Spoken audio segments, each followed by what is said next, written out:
The night sky is the oldest story ever told. For thousands of years, our ancestors did not just look up, they studied, mapped, and worshipped the stars. This journey will reveal how 35 ancient civilizations, from forgotten empires to isolated island cultures, built their entire worldviews upon the cosmos. You will discover how the heavens shaped their myths, dictated the planting of crops, guided ships across trackless oceans, and inspired monuments that still baffle us today. How did a civilization with no written language navigate the Pacific using only memory and starlight? Why would a culture align its greatest pyramid not to the sun, but to a specific constellation?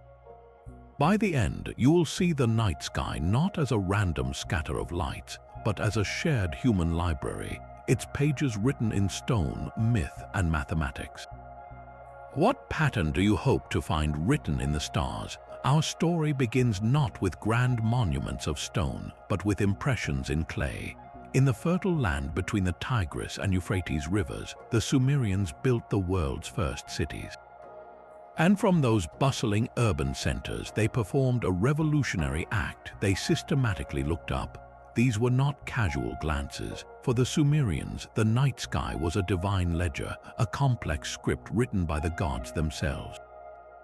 Their task was to decode it. They did so with such precision that we still live with their legacy every single day. The Sumerian week has 7 days. Their hour has 60 minutes. Their circle has 360 degrees. These numbers are not arbitrary. They are celestial mathematics born from watching the heavens. Their most practical tool was a calendar so reliable it dictated the rhythm of an entire civilization. It was a lunar calendar meticulously tracking the phases of the moon. Each new crescent marked the start of a new month. This was not poetry, it was agricultural and economic necessity.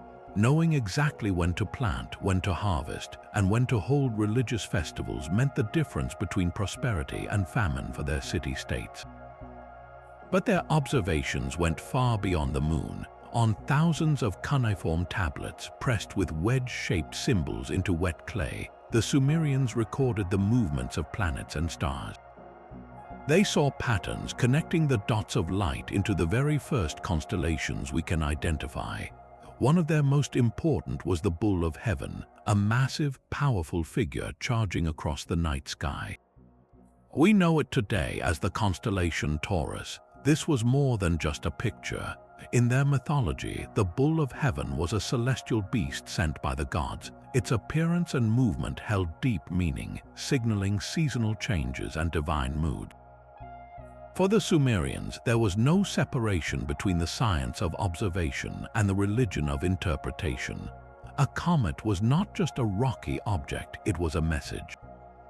A planet's retrograde motion was not merely an orbital illusion, it was a god changing its mind. They believed the deities used the stars as their alphabet, and every shift in the celestial order was a sentence to be read by their priest astronomers.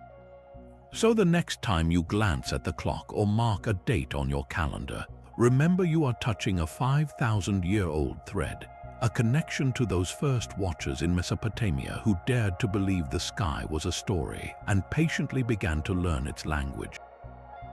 This celestial language spoken by the Sumerians was heard and profoundly amplified along the banks of another great river. For the ancient Egyptians, the stars were not just divine messages, they were the very architecture of eternity. Their entire civilization was built on a rhythm dictated by the Nile, and that rhythm was conducted by a single, brilliant star. Its name was Sopdet, the goddess we call Sirius. For most of the year, Sirius vanished into the glare of the sun. But just before dawn, on one critical day in late summer, it would reappear, shimmering just above the horizon. This event, the heliacal rising of Sirius, was the most important day of the Egyptian year. It signaled the imminent, life-giving flood of the Nile, the event that deposited fresh, fertile silt across the farmlands, ensuring another year of bounty. Their calendar was set by this star, their economy depended on it, and their religion worshipped it. Sopt, it was not a distant symbol. She was the direct cause of the flood, the celestial mother of the land's renewal. To track the passage of time through the long, star-filled nights, Egyptian astronomers developed an ingenious system. They divided the sky into 36 star groups called decans. Each decan would rise just before dawn for a period of 10 days, marking a new week in their celestial calendar. Imagine a star clock where instead of numbers on a dial, you have specific constellations appearing on schedule, telling you the hour by their position. This system allowed priests to time religious rituals with perfect precision and to chart the sun's journey through the year, but their celestial obsession reached its most tangible form in stone. The pyramids of Giza are not just tombs, they are mirrors of the heavens.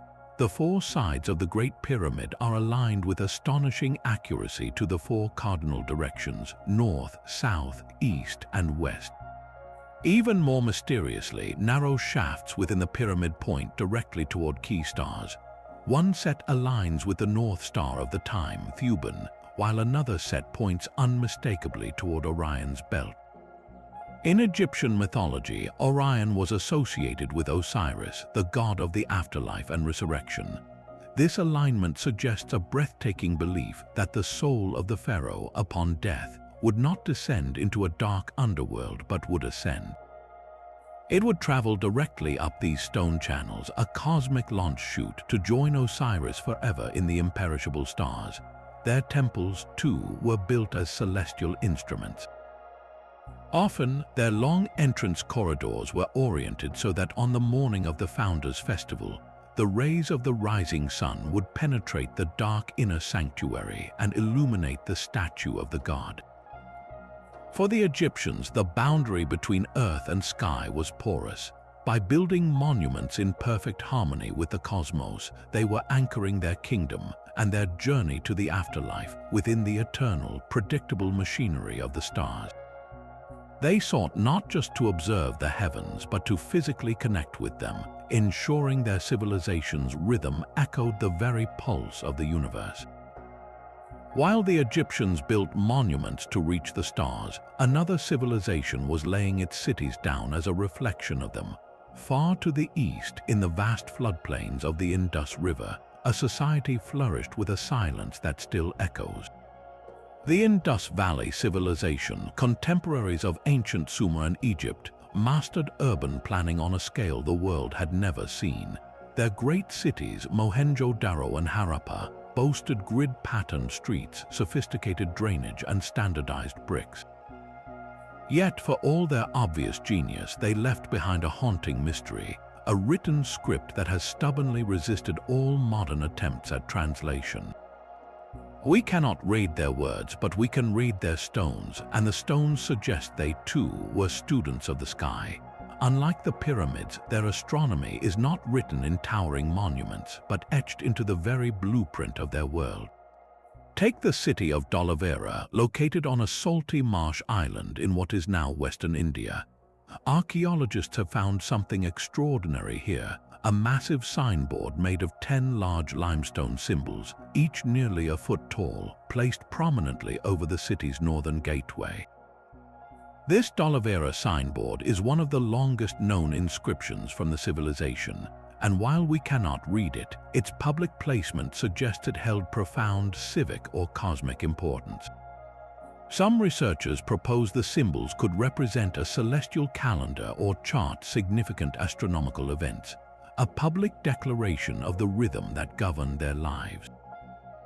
The layout of their cities themselves provides the most compelling clues. Mohenjo-Daro and Dolavera were not haphazard collections of buildings. They were precisely oriented, with their main streets and major structures aligned almost perfectly with the cardinal directions north, south, east, and west. Achieving such accuracy over an entire urban plan requires a deep understanding of astronomy, likely using the pole star or the sun's solstice positions as a guide. This was not merely for aesthetics or convenience. For a culture that valued order and harmony above all, aligning their homes and streets with the fundamental axes of the cosmos would have been a way of embedding their society within a divine, stable framework. It was a form of sympathetic magic on a civic scale, ensuring the order of the heavens was mirrored in the order of their streets, and thus in the order of their society. They may have built observatories too. Certain elevated platforms and specific architectural features in their cities have angles that correspond to important solar and lunar rising points. The evidence is subtle, archaeological whispers rather than shouted declarations. Without their script, we cannot know the stories they told about Orion or the names they gave to Venus. But we see a civilization that looked at the chaos of the natural world, the unpredictable rivers and shifting seasons, and sought an anchor in the predictable motions above. Their cosmic order was not about reaching an afterlife, but about creating a perfect, harmonious life here on Earth. In their silent, meticulously planned cities, we find a different kind of star worship, one that believed the heavens provided the ultimate blueprint for a well-lived life, a philosophy set in stone and forever waiting for its language to be found. But what happens when a civilization's connection to the stars is shattered by a cataclysm? On the sun-drenched island of Crete, the Minoans built a vibrant, peaceful society centered around magnificent palaces. The greatest of these was Knossos, a sprawling complex of courtyards, storerooms, and living quarters adorned with breathtaking frescoes of dolphins and leaping bulls. Within its ruins, archaeologists discovered small, enigmatic figurines, most famously the Minoan snake goddess. Crafted from faience, she stands with arms outstretched, a snake coiled in each hand, her bare breasts exposed and a feline perched upon her head. While often interpreted as an earth or household deity, some scholars see a celestial dimension. The snakes, symbols of rebirth and cycles, could mirror the cyclical nature of the stars, while her commanding posture suggests a figure who bridges the earthly and the heavenly realms, perhaps a priestess invoking cosmic power. The architecture of Knossos itself whispers of astronomical intent. The palace is not randomly oriented. Its central courtyard and major entrances align with key solar positions, likely marking the solstices. Light would have penetrated deep into the ceremonial spaces on these pivotal days, illuminating sacred areas in a dramatic display of cosmic harmony. Even the mysterious lustral basins, sunken rooms reached by short stairways, may have played a part in this celestial ritual. These spaces, likely used for purification rites, could have been designed so that bathers performed their rituals under the light of a specific star or constellation seen through an opening above, merging earthly cleansing with celestial blessing. This interplay of myth and cosmos finds its most haunting expression in the legend of the Minotaur.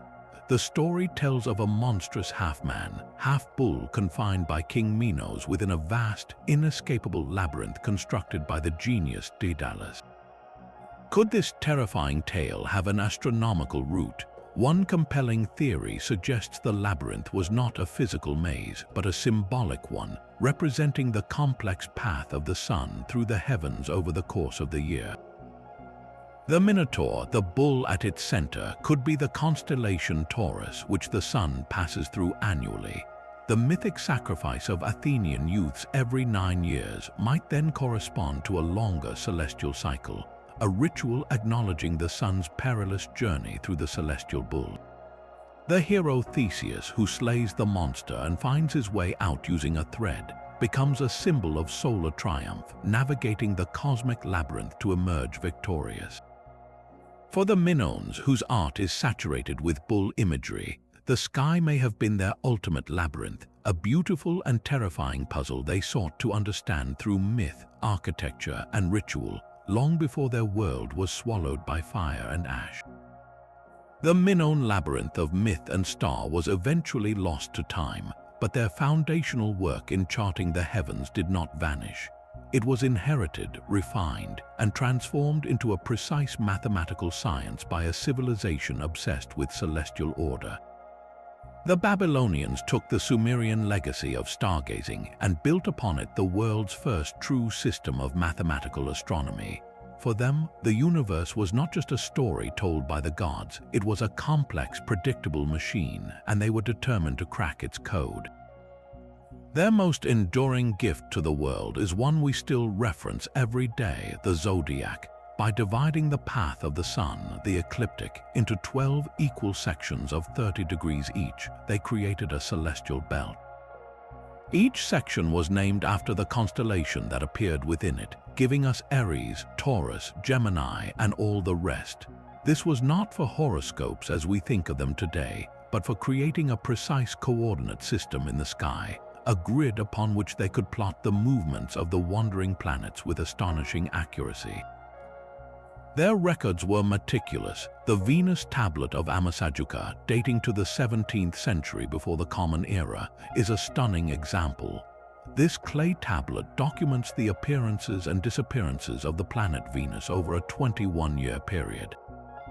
It notes its movements as a morning star and an evening star with such precision that modern astronomers have used it to help pin down the chronology of the ancient Near East.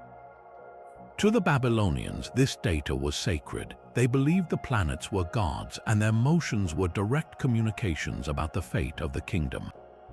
A priestly class of scribes and astronomers maintained these records for centuries, looking for patterns. They developed a form of celestial omen, reading where unusual events, like a planet passing close to a certain star or the color of an eclipse, were interpreted as messages for the king. A lunar eclipse might warn of an enemy's attack. The appearance of Mars in a specific sector could foretell the death of a ruler. This was state-sponsored astrology of the highest order, where astronomy served as the eyes and ears of the empire, scanning the heavens for divine counsel. Their greatest technical achievement, however, was learning to predict the most terrifying of celestial events, the lunar eclipse. Through generations of observation, they discovered a repeating cycle now called the Saros cycle. They realized that every 18 years, 11 days, and 8 hours, the sun, earth, and moon return to nearly the same relative geometry, and a similar eclipse will occur. This was a monumental leap in human understanding. It meant the terrifying spectacle of the moon being swallowed by shadow was not a random act of angry gods, but a predictable phenomenon, an event that could be calculated and anticipated. Armed with this knowledge, the Babylonian astronomers could warn the king.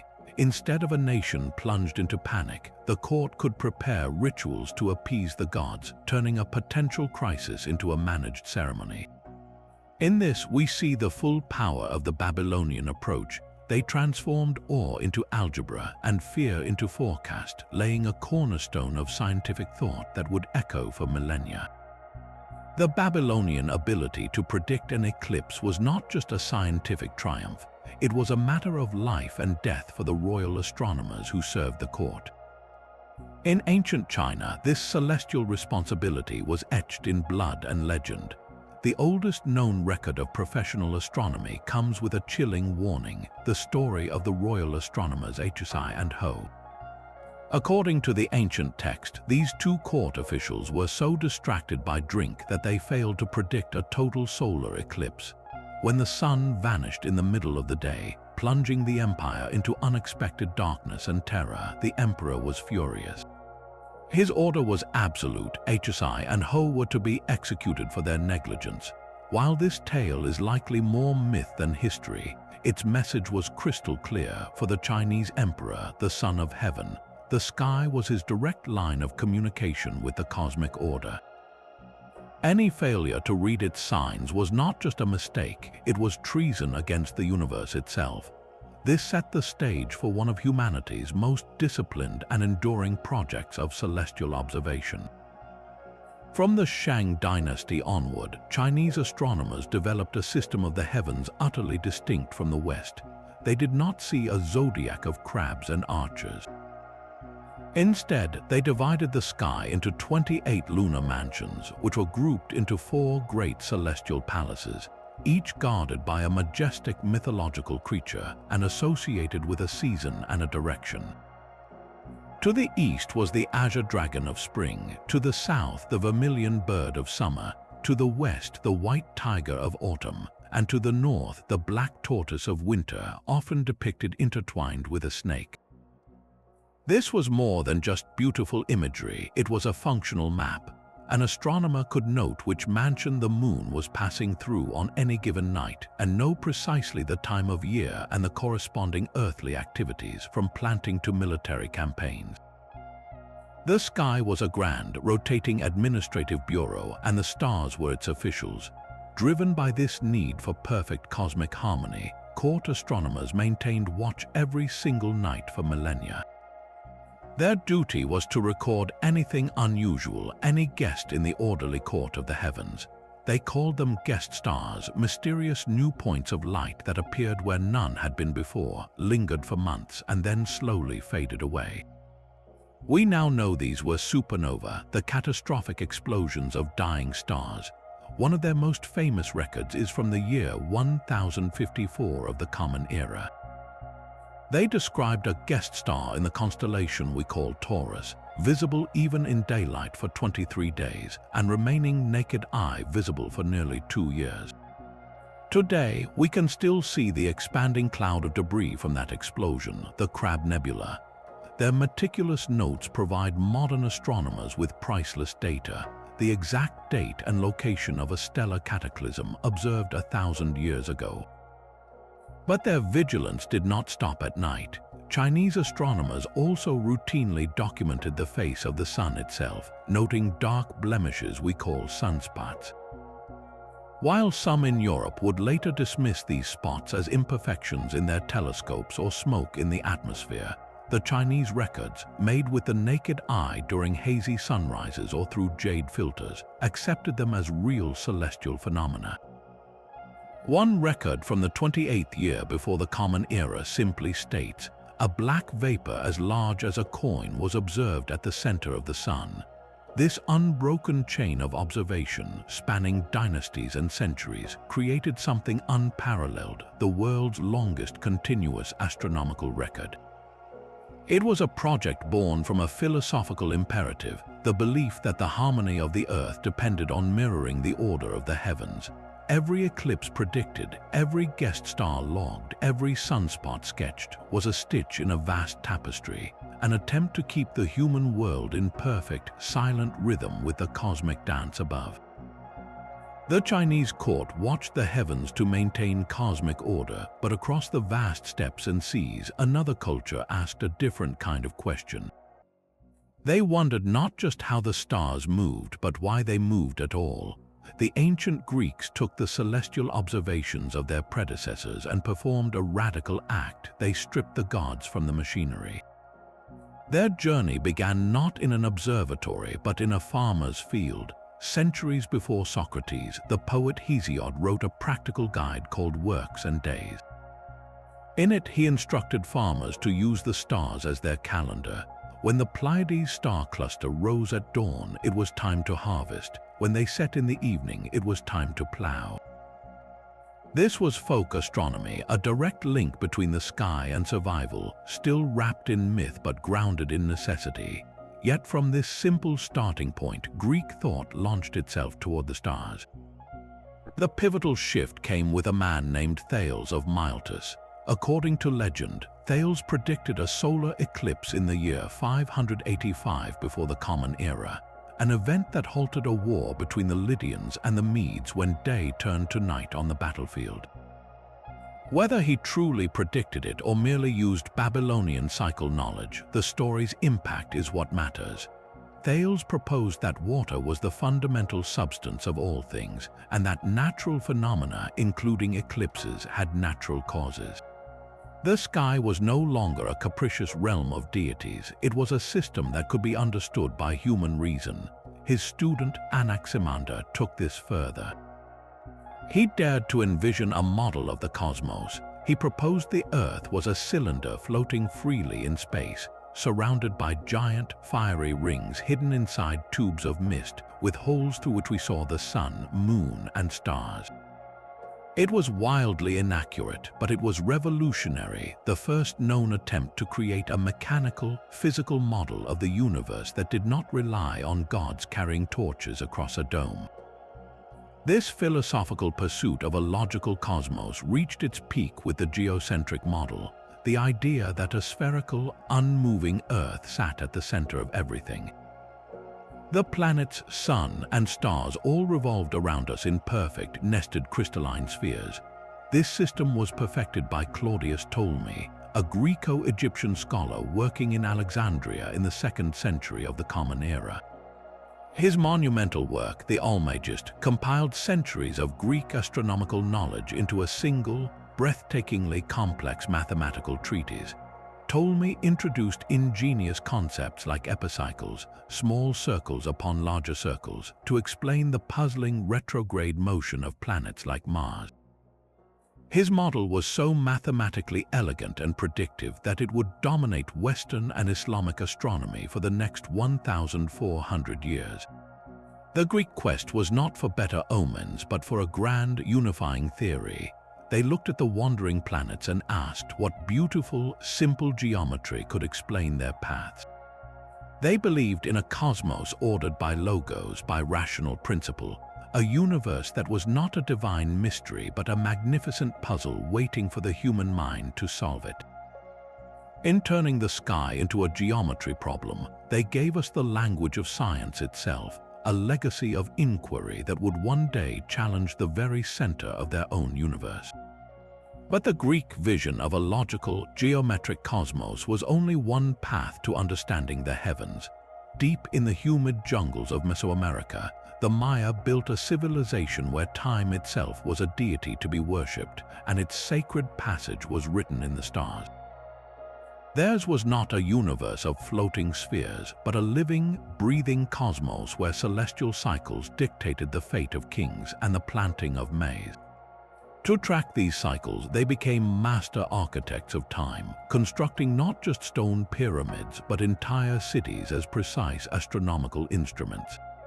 At sites like Copan and Palenque, temples were positioned so that on the equinoxes, the rising sun would cast a shadow in the shape of a serpent slithering down the pyramid staircase, a manifestation of the feathered serpent god Kukulkan. But their most iconic observatory stands at Chichen Itza, a structure known as El Caracol, the snail, for its peculiar spiral interior staircase. This tower is a stone embodiment of Mayan precision. Its narrow observation slits are not randomly placed. They align with the most extreme northern and southern setting points of Venus on the horizon. For the Maya, Venus was not a beautiful evening star, it was a fearsome god associated with war and upheaval. Knowing its precise movements was a matter of state security, allowing them to time military campaigns and royal rituals to harness or appease its volatile power. This celestial knowledge was encoded in their breathtakingly complex calendar systems, which interlocked like cosmic gears. They used a 260-day sacred calendar called the Tzolk'in, likely based on the human gestation period, and a 365-day solar calendar called the Hub. But their true genius is revealed in the long count, a linear calendar that counted the days from a mythical starting point, allowing them to calculate cycles spanning thousands of years.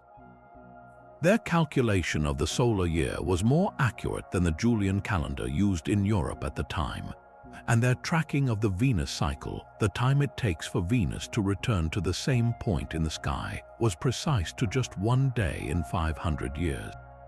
This data was not kept in stone alone, but in painted books. The Dresden Codex, one of the few Mayan texts to survive the Spanish conquest, is essentially an astronomical almanac. Its most famous pages contain the Venus table, a detailed chart predicting the planet's appearances as morning and evening star over a period of nearly 100 years.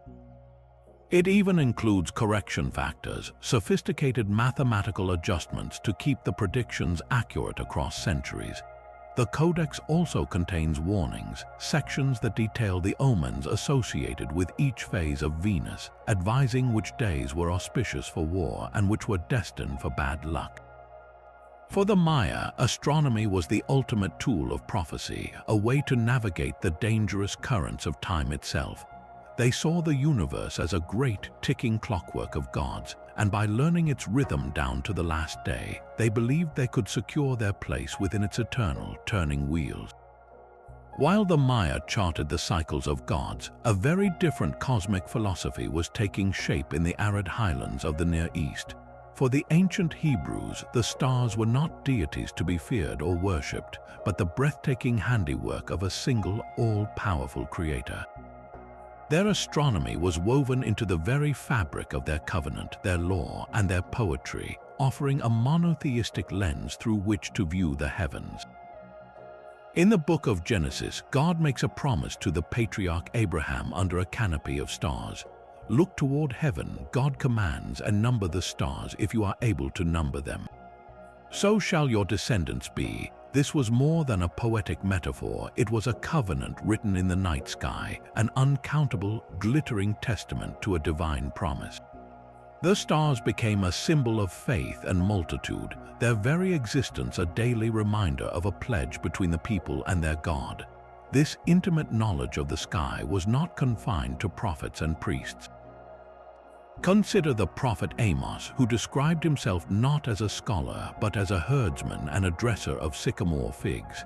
This humble vocation required a deep, practical understanding of the seasons.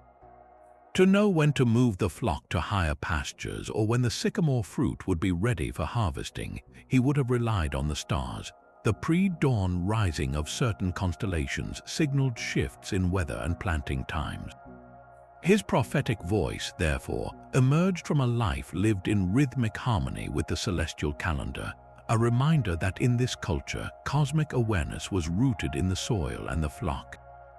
The literary masterpiece of the Book of Job contains some of the most vivid celestial descriptions in ancient literature. In a soaring challenge from the whirlwind, God asks Job, "Can you bind the chains of the Pleiades or loose the cords of Orion? Can you lead forth the Mazzaroth in their season or guide the bear with its children?" Here, the Pleiades and Orion are named as specific, known constellations, their beautiful, fixed patterns invoked as evidence of a divine order far beyond human control. The Mazzaroth is likely a reference to the zodiacal constellations, and the bear is our Ursa Major. This passage is a profound meditation on the scale of creation, placing human struggle against the backdrop of a majestic and untamable starry realm. This cosmic order directly dictated the rhythm of sacred life through a carefully observed lunar calendar. Each new moon marked the beginning of a new month, a time celebrated with special offerings and the sounding of trumpets. The most important holidays were pinned to this lunar cycle. The festival of Passover, for instance, begins on the 15th day of the month of Nisan, which is the first full moon after the spring equinox. This timing was crucial, ensuring the holiday occurred when the moon was bright enough for nighttime rituals and travel. For the Hebrews, astronomy served a unified purpose to mark sacred time, to inspire awe for the Creator, and to ground their identity in a universe governed by one law. The stars were not guides to an afterlife or omens for war, but silent witnesses to a covenant, a celestial clock for holiness, and the ultimate proof of a power that set the universe spinning with a word. While the Hebrews saw the stars as a divine covenant, another civilization saw them as a map. For the Phoenicians, the glittering night sky was not a promise, it was a practical tool, a celestial compass that allowed them to become the undisputed masters of the ancient Mediterranean. These were not empire builders who gazed at the heavens from towering temples, but sailors, traders, and explorers whose entire world was the trackless, unforgiving sea. Their survival and spectacular success depended on one crucial skill: the ability to navigate vast stretches of open water far beyond the sight of any coastline. To do this, they mastered the art of celestial wayfinding long before the compass existed. Their primary guide was the North Star, Polaris. Unlike other stars that rise and set, Polaris holds nearly fixed in the northern sky, pivoting around the celestial North Pole. For a Phoenician captain on a moonless night in the middle of the wine dark sea, locating that one steady point of light meant instantly knowing which direction was true north. From that single anchor, he could chart his course, but Polaris was not alone. The Phoenicians also relied on the circumpolar constellations, the stars that never dip below the horizon from their latitude, like Ursa Major and Ursa Minor. These constant, wheeling stars provided a reliable clock and a directional reference through the long hours of darkness. By memorizing the positions and movements of these key stars at different times of the year, a skilled navigator could estimate his latitude, knowing how far north or south he had traveled based on the height of Polaris above the horizon. This knowledge was a closely guarded state secret, a form of intellectual property as valuable as the purple dye and cedar wood they traded. It transformed the Mediterranean from a terrifying barrier into a maritime highway, allowing them to establish trading colonies from modern-day Lebanon all the way to Spain and even beyond, possibly circumnavigating Africa. Their supreme deity, Baal-Hamon, often depicted with a solar disk and crescent moons, likely held celestial associations as a lord of the heavens who granted safe passage. To sail under his watch was to place your trust in the orderly, predictable motion of the stars he governed. Picture a sleek Phoenician bireme, its single square sail catching the wind, cutting through black waves under a dome of countless stars. The navigator, standing at the prow, ignores the confusing swirl of stars to the south and focuses on the fixed pivot of the north, the unwavering point around which his entire world turns. In that moment, the mystery of the cosmos was not a philosophical puzzle, but a practical solution, a glittering path laid across the void, inviting them to sail further than anyone had ever dared. The Phoenician navigator trusted the fixed pivot of the north, but for the tribes of ancient Europe, the entire sky was a living, turning wheel of power and peril. To understand the Celts, we must first peel back a thick layer of Roman propaganda. Roman historians like Julius Caesar wrote of the Druids, the Celtic priestly class, with a mix of fear and disdain, focusing on their role in ritual and sacrifice, but they largely ignored the depth of the knowledge these learned men and women possessed.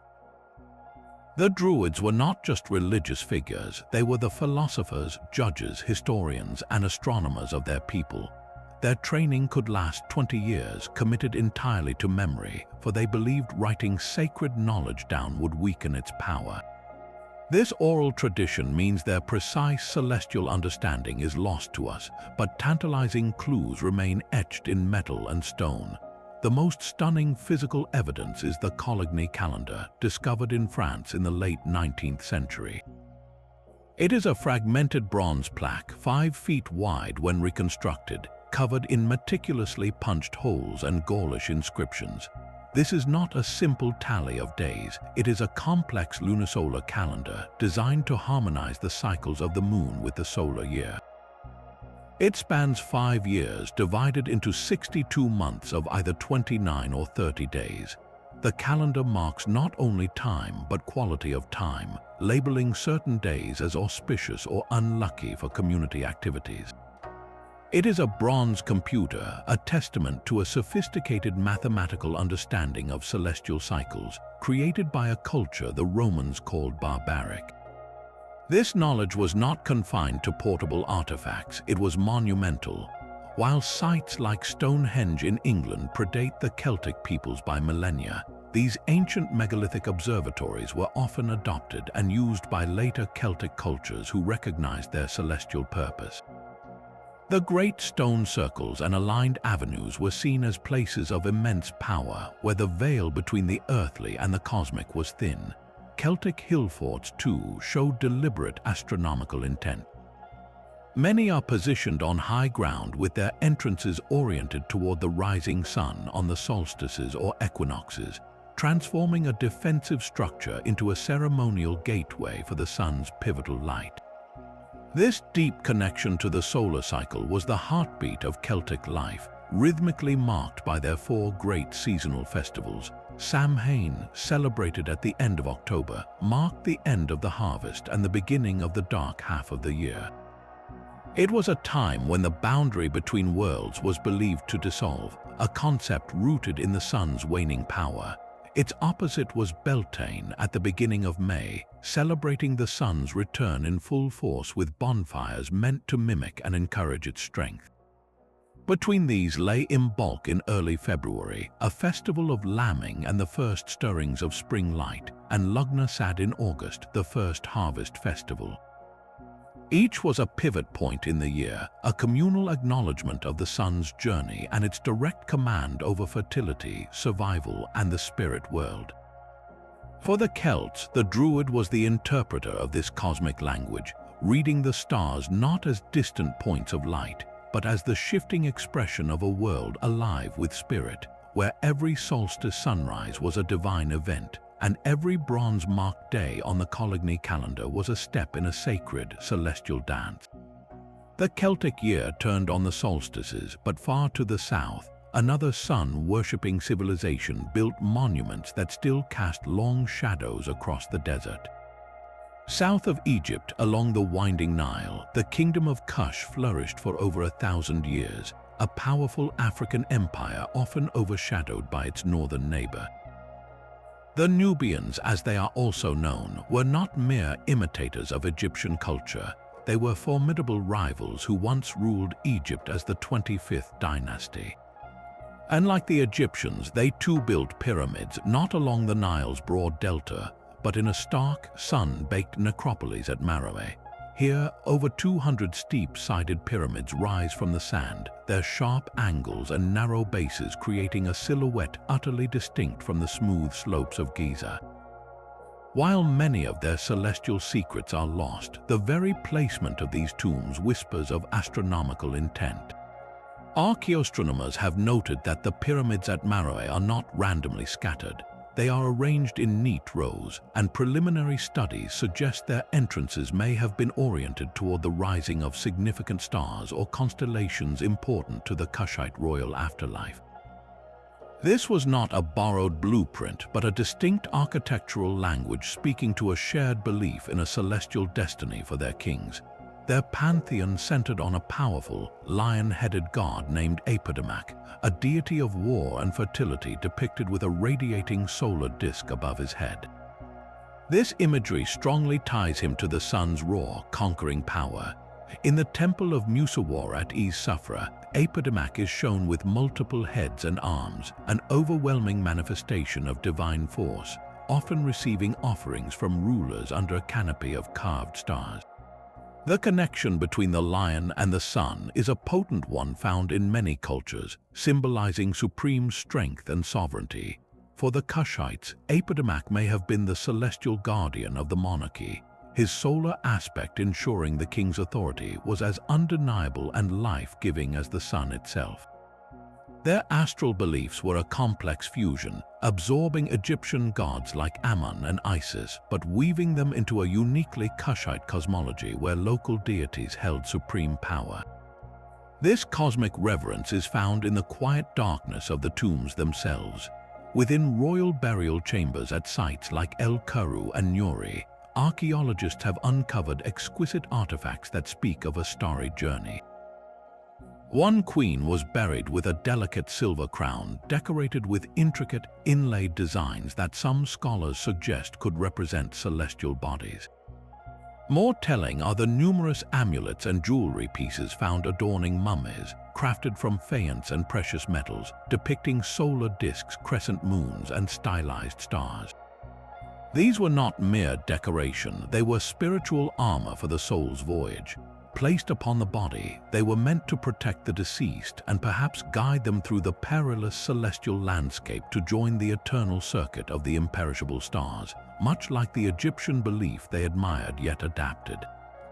The Nubian kingdoms remind us that the map of ancient astronomy stretches far beyond the Mediterranean, deep into the heart of Africa, where kings built their stairways to heaven under the watchful eyes of a lion-headed sun.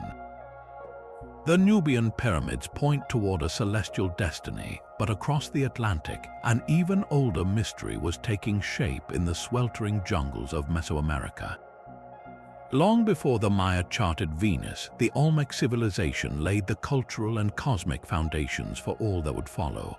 Known as the mother culture of the region, their influence rippled out from their heartland in what is now southern Mexico, and at its center stood a city of profound mystery, La Venta. This was not a haphazard collection of huts, but a meticulously planned ceremonial complex, an axis mundi designed to connect earth and sky. Its central feature is a massive clay pyramid, not built with stone blocks, but shaped from nearly 100,000 cubic meters of earth, a towering artificial mountain. Flanking this great mound are rows of enigmatic basalt columns and several colossal stone altars. Archaeoastronomers studying the site have proposed that the entire layout of La Venta is a terrestrial map of the cosmos. The central pyramid could represent a sacred mountain at the center of the world, while the aligned plazas and monuments might mirror specific celestial patterns. Some alignments appear to point toward the setting sun on certain dates, or perhaps toward the rising of stars crucial to the Olmec calendar. This was architecture as cosmology, a three-dimensional model of their universe. Their art reinforces this deep celestial connection, most mysteriously in the recurring image of the word jaguar. This is a distinctive, almost haunting motif, depicting a being with a human infant's body but the snarling face of a jaguar, often with a cleft head and downturned mouth. For decades, these figures were simply considered rain deities, but a compelling modern theory suggests a more dramatic origin, one written in the sky. Some scholars propose the word jaguar represents a supernatural event that terrified the Olmec, a total solar eclipse. During an eclipse, the sun's corona can appear like streaming hair around a dark disk, possibly interpreted as a great celestial jaguar devouring the sun. The infant-like features might symbolize the sun being reborn after the eclipse ends, emerging from the jaguar's mouth. Alternatively, the motif could be linked to a specific constellation, perhaps one that dominated the sky during the rainy season, merging the power of the predator with the life-giving storms. This was not mere superstition. It was a way to give form and narrative to the most powerful celestial events, embedding them into their spiritual identity. The Olmec's most iconic legacy, however, stares back at us with stoic, implacable force: the colossal stone heads. Carved from single blocks of basalt weighing up to 20 tons and transported from distant quarries, these massive sculptures depict helmeted men with broad faces, full lips, and commanding expressions. The prevailing theory is that they are portraits of powerful Olmec rulers, but given their culture's clear preoccupation with cosmic forces, it is likely these representations served a greater purpose. These were not just memorials to dead kings, they were monuments to deified ancestors who had joined the celestial order. The unique helmets they wear could symbolize their role as ball players in the sacred game that represented the movement of the sun and stars. By immortalizing them in such enduring, mountainous stone and placing them in ceremonial centers, the Olmec were anchoring their ruler's divine authority in the permanence of the earth, while suggesting his spirit now watched over his people from the realm above. In the silent gaze of these heads and the aligned mounds of La Venta, we see the first chapter of Mesoamerican astronomy, a belief system where rulers, jaguars, and stars were woven into a single, inseparable story of power written across the landscape and the night sky. The Olmec heads gazed toward a jungle sky, but on the other side of the world, another civilization was composing hymns to the heavens. In the ancient river plains of the Indus and the Ganges, the Vedic sages listened to a different celestial music. Their sacred texts, the Vedas, are not merely scriptures, they are among humanity's oldest records of systematic cosmic observation, where astronomy and devotion were a single, radiant thread. The Rig Veda, composed over 3,000 years ago, overflows with awe for the celestial order. It sings directly to the dawn, personified as the goddess Ushas. One hymn praises her. She has shown herself like a young wife, adorning her body. She has awakened the sleeping, the active, the living. Ushers was the daily miracle, the cosmic hinge between darkness and light, her arrival a promise of renewal that had to be honored with poetry. Equally revered was Sirius, the sun god, envisioned as the eye of the cosmic order, the witness to all truth, driving across the sky in a chariot drawn by 7 horses, representing the 7 days of the week or the colors of sunlight. This was not primitive sun worship, it was a profound recognition of the sun as the fundamental engine of time and life. From this devotional observation grew a rigorous science called Jyotisha, which translates to the science of light. Jyotisha was the Vedic system of astronomy and astrology, considered one of the 6 essential limbs of sacred knowledge. Its primary purpose was deeply practical, to determine the most auspicious times for rituals, which were the very pillars of cosmic and social order. To do this with precision, Vedic astronomers developed an exquisite system of lunar markers. They divided the sky into 27 and later 28 nakshatras or lunar mansions. These were not just constellations, but specific stars or small star clusters along the moon's monthly path. Each night, as the moon traveled eastward, it would lodge in a different nakshatra. This created a stellar calendar far more detailed than a simple moon phase, allowing priests to pinpoint dates with remarkable accuracy for sacrifices, weddings, and coronations.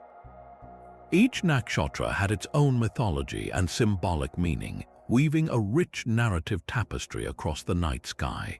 This observational genius reached its mathematical zenith in texts like the Surya Siddhanta, a monumental work whose title means the knowledge of the sun. Compiled around the 5th century of the Common Era, it presents a breathtakingly advanced model of the solar system. It correctly proposes that the Earth is a sphere, that it rotates on its axis, and that the apparent rotation of the stars is due to this spin. It calculates the diameters of the planets and their distances from the Earth with a scale that, while not perfectly accurate by modern standards, demonstrates a sophisticated grasp of celestial mechanics. Most impressively, the Surya Siddhanta contains formulas for predicting solar and lunar eclipses, not as random omens, but as predictable geometric events caused by the shadows of celestial bodies. For the Vedic seer, the cosmos was a single, conscious entity, a divine being whose breath was the wind and whose thoughts were the stars.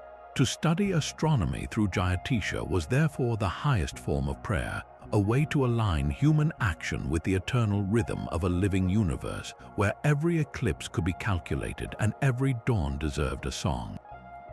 The Vedic sages sang of a conscious cosmos, but in the heart of a vast desert empire, celestial order became the very justification for imperial rule.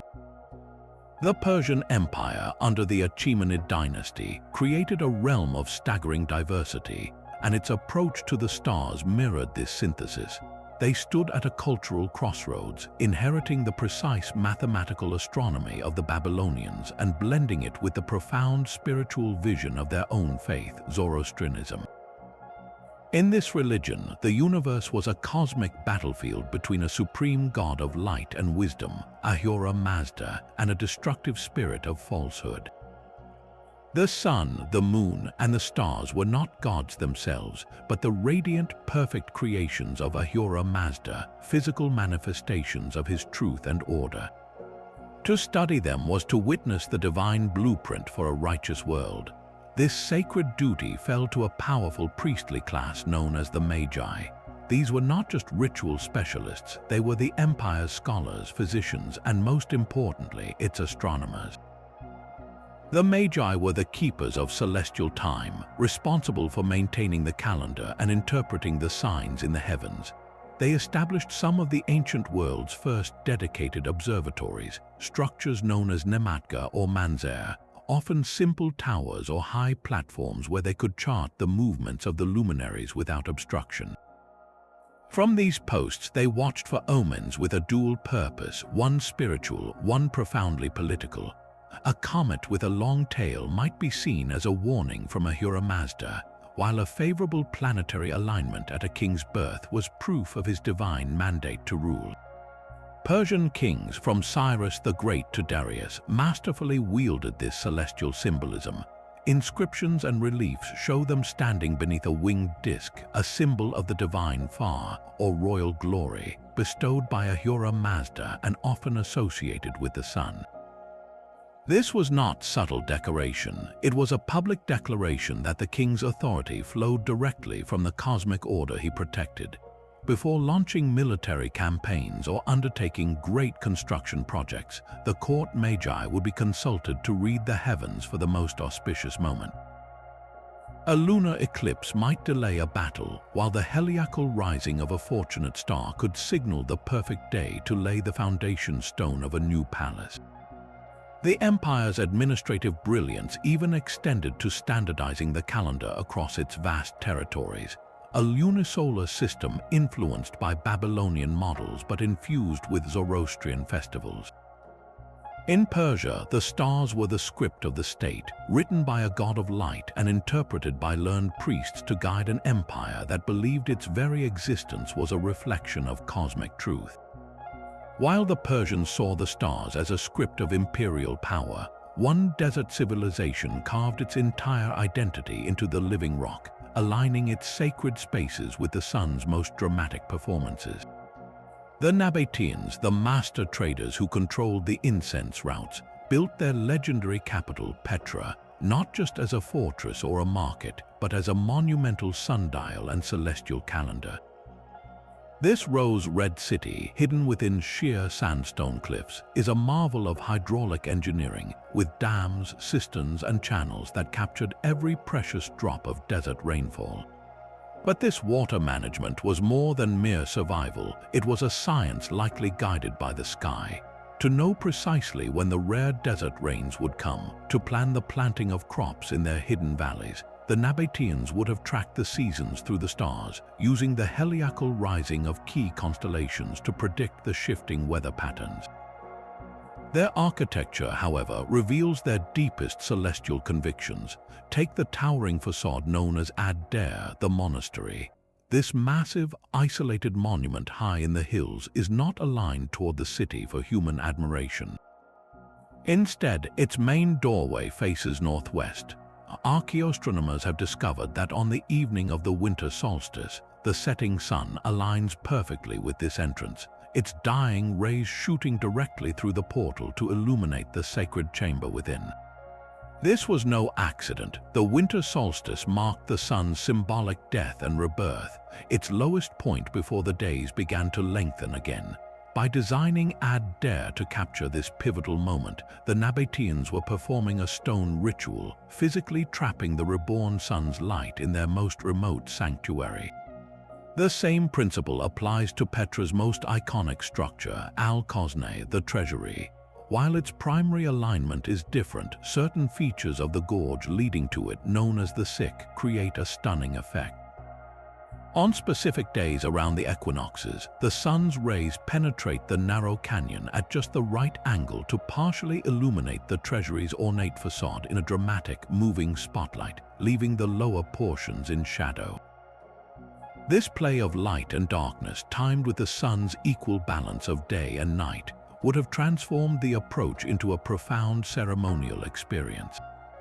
For the Nabateans, gods like Dashara were not distant figures in the sky. They were present in the very sunlight that carved through the canyons and ignited their rock-cut temples. Their city was a machine for capturing time, where water channels followed earthly logic, but temple doors opened directly onto cosmic events, proving that even in the deepest desert, human genius sought harmony with the eternal cycles of light above. Petra's rock-cut sanctuaries captured the sun, but across the sea, a very different island culture was weaving its own celestial mythology into the fabric of its divine rulers. In the ancient Japanese archipelago, from the hunter-gatherer Jomon period through the monumental Kofun era, the stars were not just lights in the sky but ancestors and deities, their stories forming the sacred charter for an imperial line that continues to this day. The earliest evidence is subtle, found in clay figurines and ritual objects from Jomon sites that may reflect lunar or seasonal cycles. but the celestial narrative explodes into clarity with the nation's oldest chronicles, the Kojiki and the Nihon Shoki. These 8th century texts are not dry histories, they are cosmological epics that root the very identity of Japan and its emperor in the heavens. At the center of it all is the sun goddess Amaterasu Omikami. The myths tell of her retreat into a celestial cave, plunging the world into darkness until the other gods lure her out with a mirror and dancing, restoring light to the world. This was more than a charming story, it was a direct theological claim. The imperial family claimed descent from Amaterasu herself, making the emperor not just a political leader, but the living representative of the sun on earth. His authority was as natural and essential as daylight. This divine connection demanded a sophisticated understanding of the sky to maintain. By the Nara period, court astronomers were using imported Chinese techniques alongside indigenous star lore, compiling detailed manuals known as dokayo. These texts catalogued constellations, charted planetary movements, and most importantly, interpreted celestial omens for the state. A strange glow around the moon or an unexpected meteor shower was carefully recorded and analyzed, as it was believed to foretell events affecting the emperor's health or the stability of the realm. This state astronomy was mirrored by popular devotion in the form of Hoshi Matsuri star festivals. The most famous, Tanabata, celebrates the annual meeting of the star deities Orion, the weaver princess Vega, and Hikoboshi, the cowherd Altair, who are separated by the celestial river, the Milky Way. On the 7th day of the 7th month, people would write prayers on strips of paper and tie them to bamboo, hoping the stars would grant their wishes. This beautiful festival transformed an astronomical observation, the summer positions of these two bright stars, into a nationwide story of love, separation, and hope, linking every village to the cosmic order.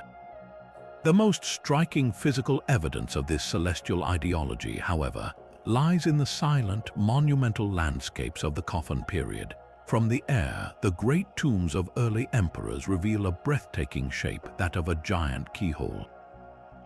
These Kofun, like the massive Daizenryo Kofun attributed to Emperor Nintoku, are among the largest tombs on Earth. Their precise orientations are not random. Archaeoastronomical studies suggest many are aligned along a north-south axis with a slight westward tilt, possibly oriented toward the setting sun, a symbolic gesture connecting the deceased, who was of solar lineage, with the setting and rising of their ancestral goddess. Some smaller Kofun show alignments toward significant solstice sunrises or the rising point of specific stars.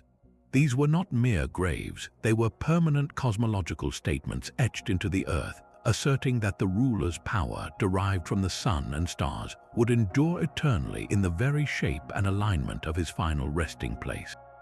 In ancient Japan, the celestial was inseparable from the imperial, a bond of light and lineage that shaped myths, guided festivals, and commanded the construction of tombs as vast as islands. The silent Kofun tombs of Japan held a ruler's cosmic lineage, but on a continent of immense antiquity, a different kind of star knowledge was passed down not through stone but through song. The Aboriginal Australians possess the world's oldest continuous astronomical tradition, a living library of the night sky that stretches back over 65,000 years. For them, the cosmos is not a separate realm of gods, but an inseparable layer of the land itself, a dimension known as the dreaming.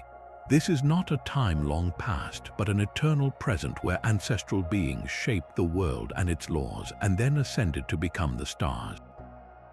Their constellations are not pictures of animals, they are the animals, the ancestors, watching over their descendants. One of the most profound examples is the emu in the sky. Unlike Western constellations that connect stars with lines, this figure is found in the dark spaces between them. The body of the emu is the Coalsack Nebula, a dark patch beside the Southern Cross, its head and neck formed by the dust lanes near the stars of Scorpius. This celestial emu is not a static image, it changes posture throughout the year. When it appears stretched out horizontally in the evening sky, it is said to be running, and this signals the time to gather emu eggs. When it is positioned vertically, head toward the horizon, it is interpreted as a sitting emu, meaning the eggs are now in the nest and should not be disturbed. This is not myth, it is an incredibly precise ecological calendar, encoded in a story that links the pattern of the Milky Way directly to the breeding cycle of a crucial food source. The same practical wisdom governs the appearance of the Pleiades cluster, known to many groups as the Seven Sisters. Its heliacal rising just before dawn in early winter is a critical signal. When the sisters return to the eastern sky, it tells the people that the dormant witchetty grubs, a protein-rich larvae, are beginning to grow fat and are ready to be harvested. Other star groups signal the time to hunt for bogong moths or when certain fish are running in the rivers. Every story, every songline that crisscrosses the continent contains astronomical waypoints. A traveler navigating vast, featureless deserts would know a song for a journey, and within that song are references to specific stars that rise over particular landforms at certain times of year. Following the song correctly meant following the stars, moving in rhythm with a celestial map that was sung into existence at the dawn of time. This knowledge was not owned by a priestly class but shared communally, taught to children through stories and ceremony, ensuring the survival of both culture and community. In this tradition, there is no distinction between astronomy and law, between navigation and morality. The stars are the law, a constant reminder of the ancestors' deeds and the rules for living in balance with a land they never truly left. Yet the dreaming is not the only tradition where the land and stars are one. High on the rugged plateau of the Horn of Africa, a kingdom rose to power by mastering the meeting point of earth and sky. The Aksumite Empire, centered in what is now Ethiopia, was a colossal trading power, its ships reaching to India and its caravans connecting Africa to the Mediterranean.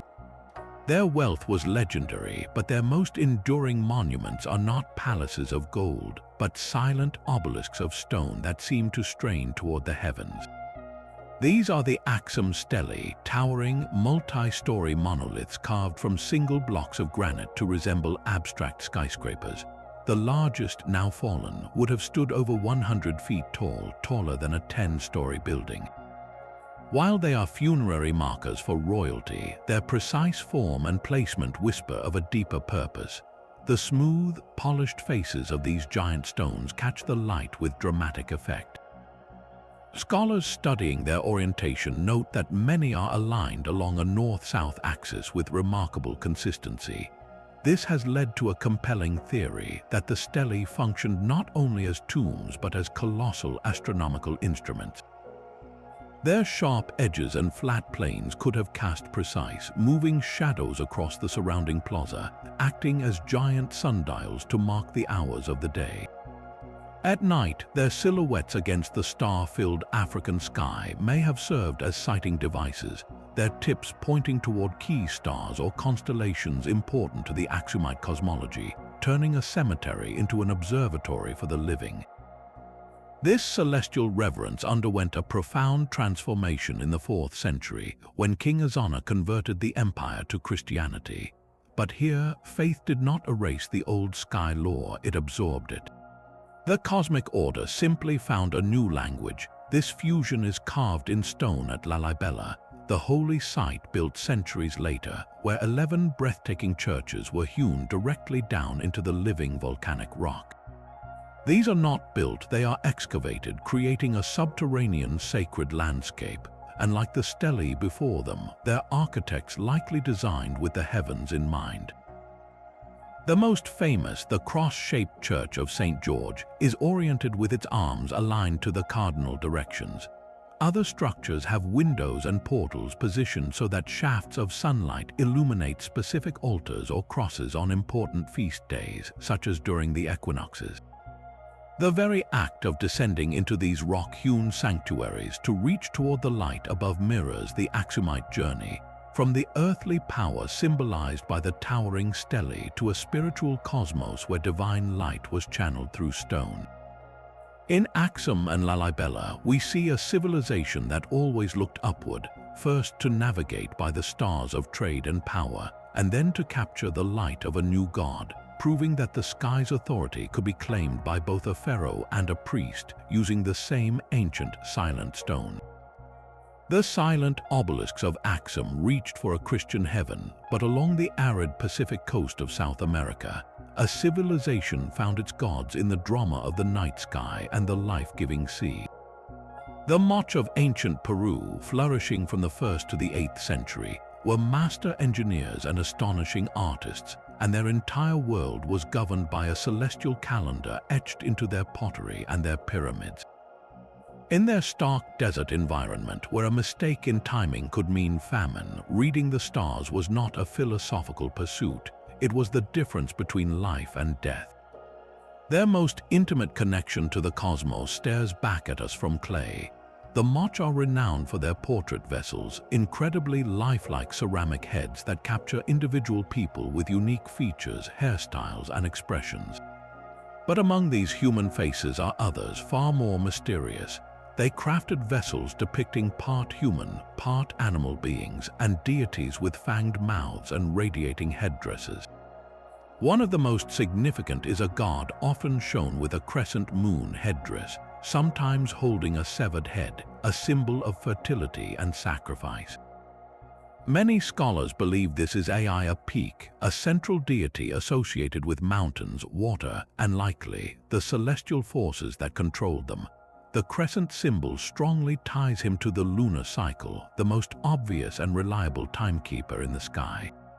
For the Moche, the moon may have governed the tides that brought nourishing seaweed and shellfish to their shores, and the fogs that watered their fields.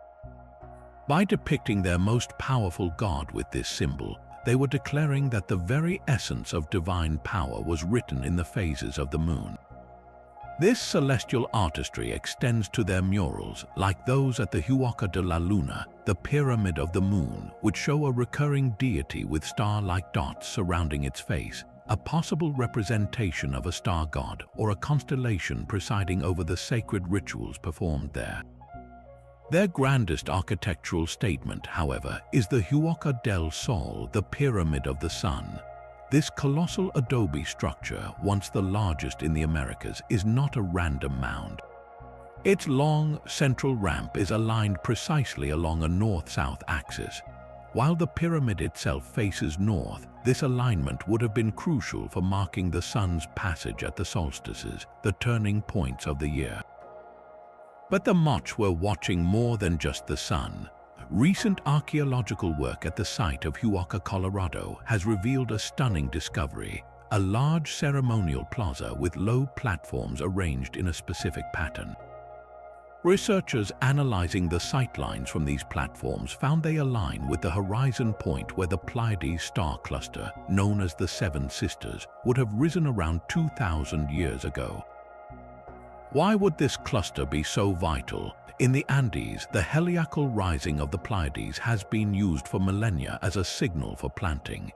Its appearance in the early morning sky coincides with the start of the rainy season in the highlands and the arrival of river water to the coastal deserts. For the Moche, seeing the Pleiades emerge at dawn would have been the ultimate agricultural alarm clock, signaling it was time to plant their maize, beans, and squash in the irrigated valleys. A miscalculation and the precious water would be wasted. Their entire society, from the fisherman on the shore to the priest in the pyramid, depended on this precise celestial cue.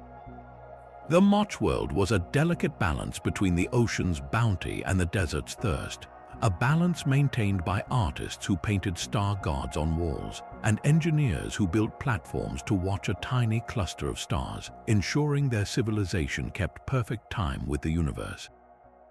The Moche platforms aligned with the Pleiades to predict the rains, but on the Korean peninsula, a stone tower was built to commune with the stars directly. In the ancient city of Jeonju, capital of the Silla Kingdom, a curious bottle-shaped structure has stood for over 1,300 years. This is Cheomseongdi, the star-gazing tower, and it is the oldest surviving dedicated astronomical observatory in all of East Asia. Its design is a masterpiece of elegant simplicity.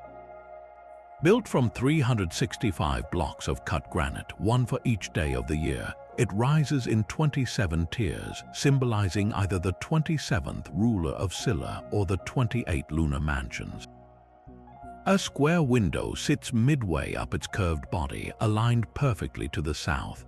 This was not a decorative monument, it was a precision scientific instrument. Astronomers would climb inside the hollow tower, and through that single window, they would track the passage of specific stars across the meridian, the highest point in the southern sky. By noting the precise time and angle of these transits, they could calibrate their calendars with incredible accuracy. For the agrarian society of Silla, this was a matter of national security. Accurate star observations allowed royal astronomers to forecast seasonal changes, predict weather patterns, and determine the most auspicious days for planting and harvesting. The kingdom's agricultural fortune, and thus its stability, literally depended on what those watchers saw through that stone portal in the night. This practical science was deeply intertwined with a spiritual belief system centered on the Chilseong, the 7 stars of the Big Dipper. In Korean folk religion, these stars were not a random cluster. They were divine rulers, the Chilseongsin, who governed human destiny, longevity, and fortune. People would pray to them for health and protection, and royal rituals were timed to their movements in the sky. This celestial reverence is painted in vivid color deep within the tombs of the Goguryeo kingdom further north. On the walls of burial chambers like the Tomb of the Four Directions, archaeologists have found stunning murals that map the entire cosmos. The ceilings are often painted a deep blue and dotted with golden stars, arranged not randomly but in accurate constellations. The Big Dipper, the 7 stars, is prominently featured, sometimes depicted with a central pole star, showing a sophisticated understanding of celestial mechanics. Alongside the stars, these murals include the sun with its 3-legged crow and the moon with its rabbit-pounding elixir of life, completing a full portrait of the heavens. For a Goguryeo noble laid to rest, this painted sky was more than decoration. It was a protective canopy and a celestial guide, ensuring the soul would navigate the afterlife with the same stars that had guided the kingdom's seasons. From the silent, mathematical watchfulness of Cheomseongdi to the vibrant star charts in the tombs, the ancient Koreans saw the sky as both a clock for their survival and a sacred scripture for their souls, a dual legacy set in stone and pigment that whispers of a profound harmony between Earth and cosmos. The stone observatories of Korea watched a fixed sky, but for the masters of the Mediterranean, the stars were a shifting map of commerce and empire. As the direct successors to the Phoenicians, the Carthaginians inherited a world of celestial pragmatism, but they infused it with a religious intensity that still sparks fierce debate. Their Punic faith centered on a divine couple, Baal Hammon and his consort Tanit, whose symbols are found etched on countless stone stelae across their territories. While often interpreted as earth and fertility deities, a closer look suggests a potential celestial dimension. Tanit's symbol, a stylized triangle representing a dress or a body topped with a circle and a horizontal bar, is sometimes described as a simplified figure with arms outstretched toward the heavens. Some scholars see in this an abstract representation of a star or constellation, a celestial guardian watching over the city. This connection to the sky may have dictated the very timing of their most solemn rituals. Across Carthage and its colonies, archaeologists have uncovered Tophet sanctuaries, sacred enclosures containing urns with the cremated remains of infants and young animals. The prevailing interpretation is that these were sites of votive sacrifice, though the exact nature and frequency remain controversial. Intriguingly, the layout and orientation of these Tophets are not random. Some are aligned with specific solar or lunar events, such as the rising sun on the summer solstice. This has led to a compelling, if somber, theory that these profound rituals were not performed arbitrarily, but were timed to pivotal moments in the celestial calendar, perhaps to renew a covenant with the gods at the peak of the sun's power or under a specific phase of the moon. For the Carthaginians, the boundary between divine favor and maritime disaster was perilously thin, and aligning their most sacred acts with the cosmos may have been seen as essential for securing both. This need for celestial precision was a matter of daily survival on the open water. Their navigational prowess was legendary, stretching from the Pillars of Hercules at Gibraltar to the tin-rich shores of Britain and possibly down the Atlantic coast of Africa. To venture so far beyond sight of land, they would have relied on the advanced stellar knowledge of their Phoenician forebears, but likely refined it into a formalized system. They almost certainly used written sailing guides known as peripli, detailed logs that recorded coastlines, landmarks, currents, and crucially, star paths for specific routes. These documents would have been state secrets of immense value, the equivalent of celestial roadmaps. A captain sailing from Carthage to Sardinia would know not just to follow the North Star, but which specific star to keep at a certain angle off the bow once a particular constellation dipped below the horizon at midnight. They would have tracked the seasonal changes in star positions to adjust their latitude estimates, understanding that the height of Polaris above the horizon told them how far north they had traveled. This knowledge transformed the Mediterranean from a mysterious expanse into a controlled network of trade, allowing Carthage to build a commercial empire that rivaled Rome. Every successful voyage, every laden ship returning to harbor, was a testament to their ability to read the silent language of the night sky, a skill that married deep religious awe with ruthless practical necessity, until both were ultimately swallowed by the dust of conquest. While Carthaginian ships navigated by the stars, an entirely different celestial tradition was rising from the fertile floodplains of North America.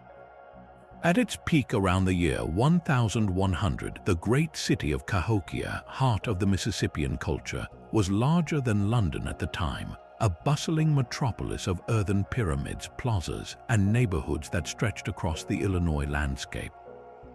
Its people did not build in stone but in earth, and their most profound astronomical instrument was crafted from wood and shadow. On the western edge of the Grand Ceremonial Plaza, archaeologists discovered the post holes of a remarkable structure, a series of large red cedar posts arranged in a vast circle. This was Cahokia's Woodhenge, a solar calendar of breathtaking simplicity and precision. The original circle likely contained 48 posts with a central observation post positioned off-center. From this central point, a priest or sun watcher would look toward the eastern perimeter. On the morning of the spring equinox, the sun would rise directly over a specific post, marking the day when light and darkness were perfectly balanced. As the year progressed, the sunrise point would shift along the circle, using different posts to mark the summer solstice, the fall equinox, and the winter solstice. This was not an abstract scientific exercise, it was the very heartbeat of Cahokia. Knowing the exact day of the solstice told them when to plant their maize, beans, and squash, ensuring the city of perhaps 20,000 people would be fed. The equinoxes likely signaled times for major ceremonies, trade gatherings, and games that unified the far-flung Mississippian world. The Woodhenge transformed sunlight into a civic schedule, its silent wooden pillars acting as a communal clock for an entire civilization. This solar alignment was echoed in the city's most staggering monument, Monk's Mound. This colossal earthen pyramid, the largest north of Mesoamerica, rises in 4 terraces to a height of 100 feet. Its base covers more than 14 acres, a man-made mountain that required moving over 22 million cubic feet of soil, basket by basket. The orientation of this giant is deliberate and meaningful. The mound's southern flank, where the ruling elite likely lived and governed, faces directly south. More importantly, the grand staircase that ascends the southern face is aligned precisely with the central observation post of the Woodhenge. creating a direct visual axis between the seat of earthly power and the instrument of celestial time. On the summer solstice, an observer standing atop Monk's Mound would see the sun rise directly over the Woodhenge, physically linking the pyramid, the calendar, and the sun in a single, dramatic line of sight.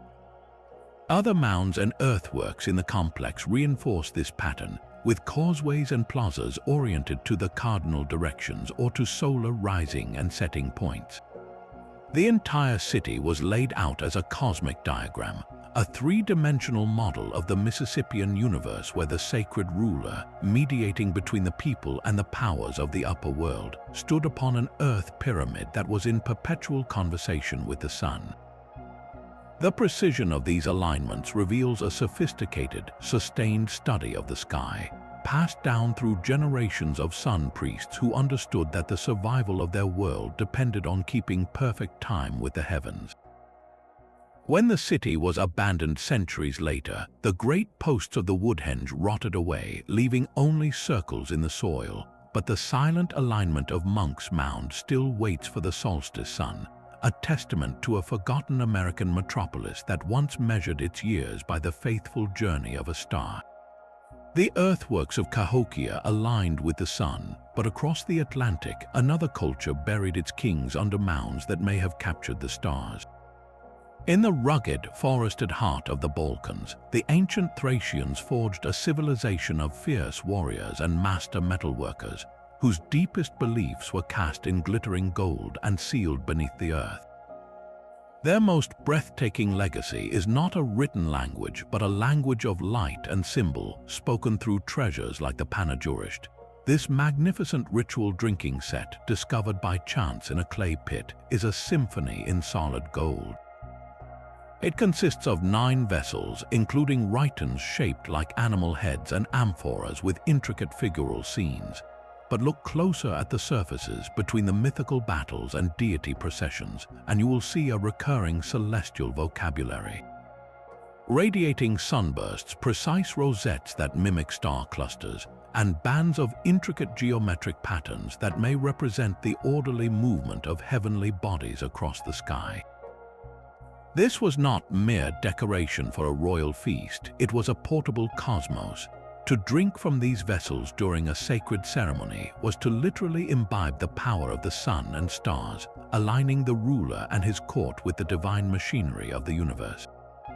This cosmic alignment took its most permanent form in the landscape itself, in the thousands of burial mounds or tumuli that still dot the hills of Bulgaria and beyond. These are not random piles of earth. Thracian kings and nobles were laid to rest in elaborate underground chambers, often built of stone or brick, and then covered by a massive conical mound. The orientation of these tombs is a subject of intense study. While many face east toward the rising sun, others show more precise alignments. The famous Kazanlak tomb, with its stunning frescoes of a funeral feast and a chariot procession, has its narrow entrance corridor oriented to the southeast. Some researchers suggest this axis may have been chosen to allow the light of the rising sun on a specific day, perhaps the winter solstice or the equinox, to penetrate the darkness of the burial chamber, symbolically awakening or warming the soul of the departed.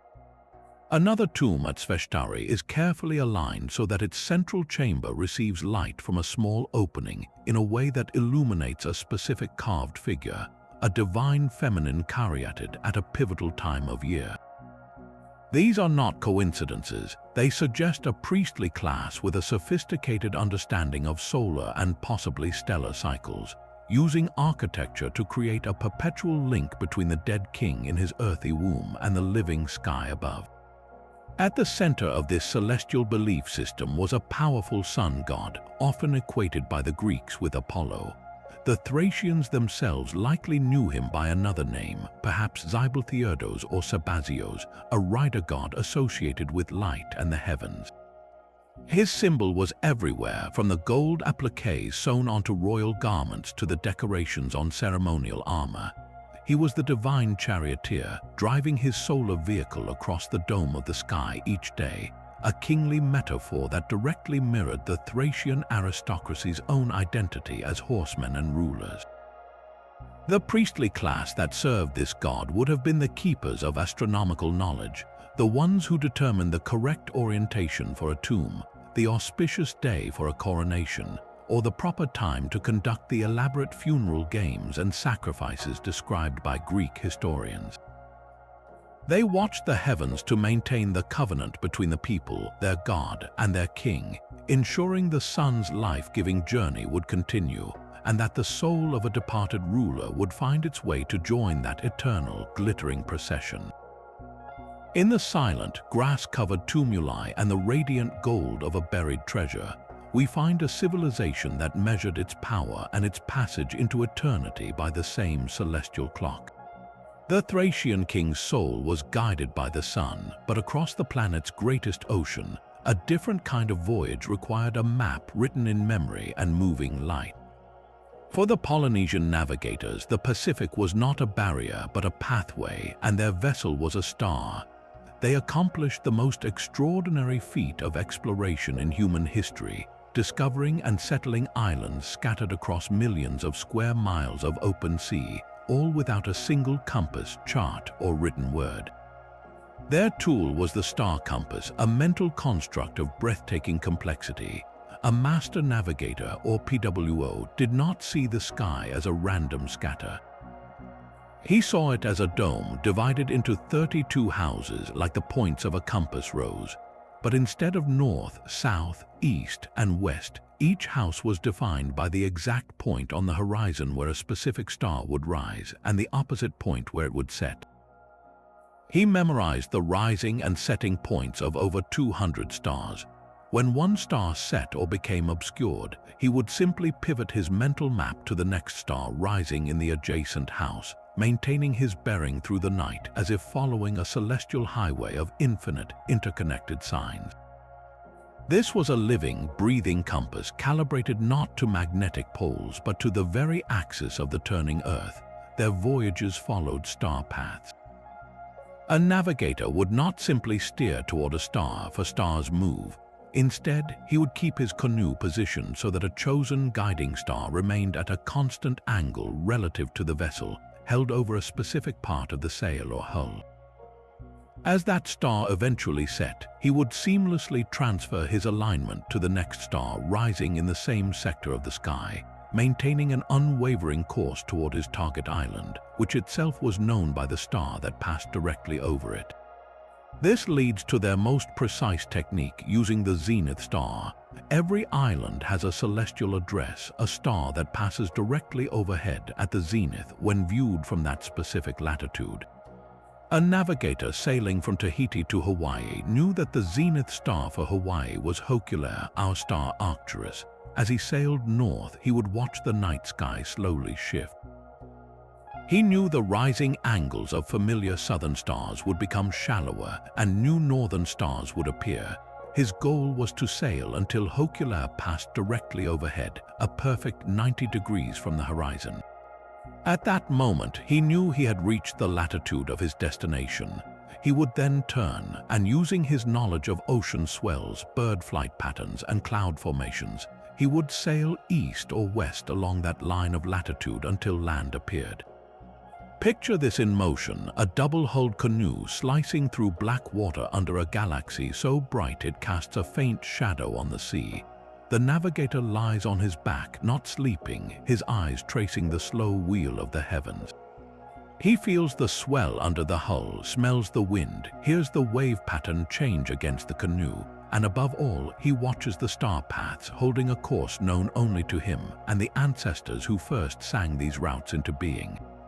This was not navigation by chance, but by a profound generational science, a symphony of observation where the human mind became the instrument and the entire cosmos the chart. But the star paths of the Pacific required a stable, familiar sky, a luxury unknown to the riders of the endless steppe. For the Scythians, the horizon was not a line but a vast, unbroken circle, and their sky was a domed tent that moved with them. These nomadic warriors, masters of the Eurasian grasslands from the Black Sea to Mongolia, lived a life in perpetual motion, yet they carried a profound cosmic order with them, woven into the very fabric of their saddles and hammered into their gold.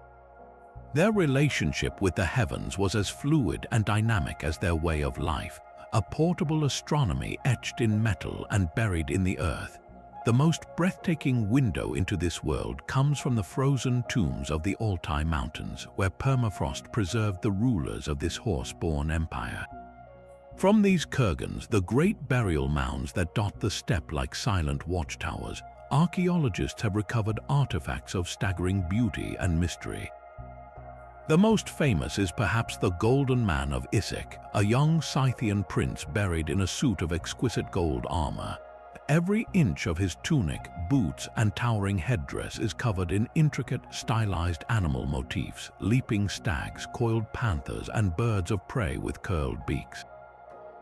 This is the famous Scythian animal style, but it may be far more than decoration. Look at the patterns, the way the creatures are arranged in repeating, rhythmic sequences across the fabric.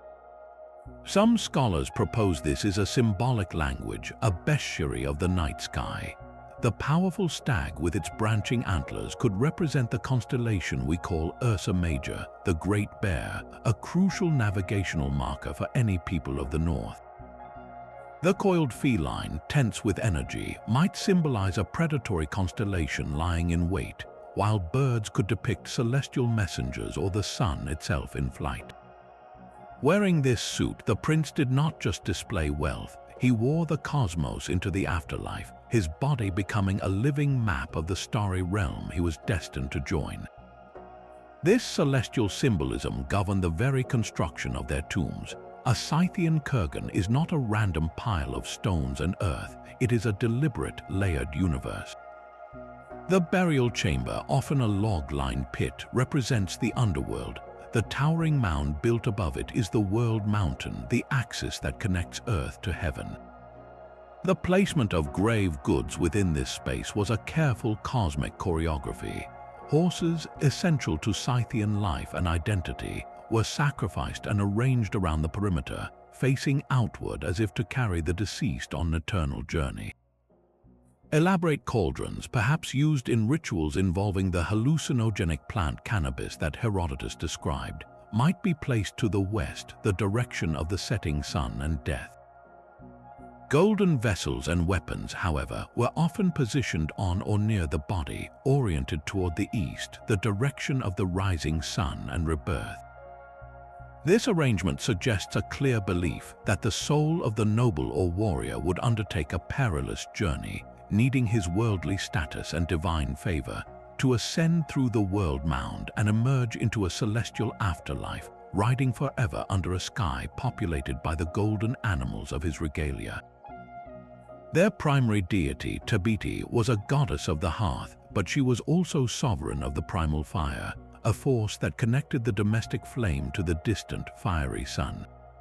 Other gods, like the war god Ares, worshipped as an iron sword planted atop a mound of sticks, or the goat-legged deity of the animals, were all bound to the natural and celestial order that governed the migratory cycles of both herds and people. For the Scythian, who could navigate featureless plains by reading the stars as easily as the trails of game, the sky was a familiar pasture. Their art, their burials, and their rituals were all an attempt to take that pasture with them, to ensure that even in the stillness of death, the great celestial herd of stars would continue to wheel overhead, guiding their spirits on an endless golden ride. The Scythians' golden cosmos was portable, but another highland culture sought to anchor the heavens in the very bones of their mountains. In the rugged highlands of what is now southern Armenia, a silent forest of stones stands watch over a windswept plateau. This is Karahunj, also known as Zorat's Kera, a sprawling prehistoric complex of hundreds of upright basalt megaliths, some towering over 9 feet tall. Many of these stones have a peculiar feature, a clean, cylindrical hole bored through their upper portions. For centuries, these monoliths were thought to be simply an ancient burial ground, and indeed the site contains numerous Bronze Age tombs. But the precision of those holes tells a different, more cosmic story. Look through one of these apertures on a clear night, and you are not just gazing at the sky, you are sighting along a stone gun barrel aimed at a specific point in the cosmos. Researchers studying the alignments have found that dozens of these holes point toward significant celestial events.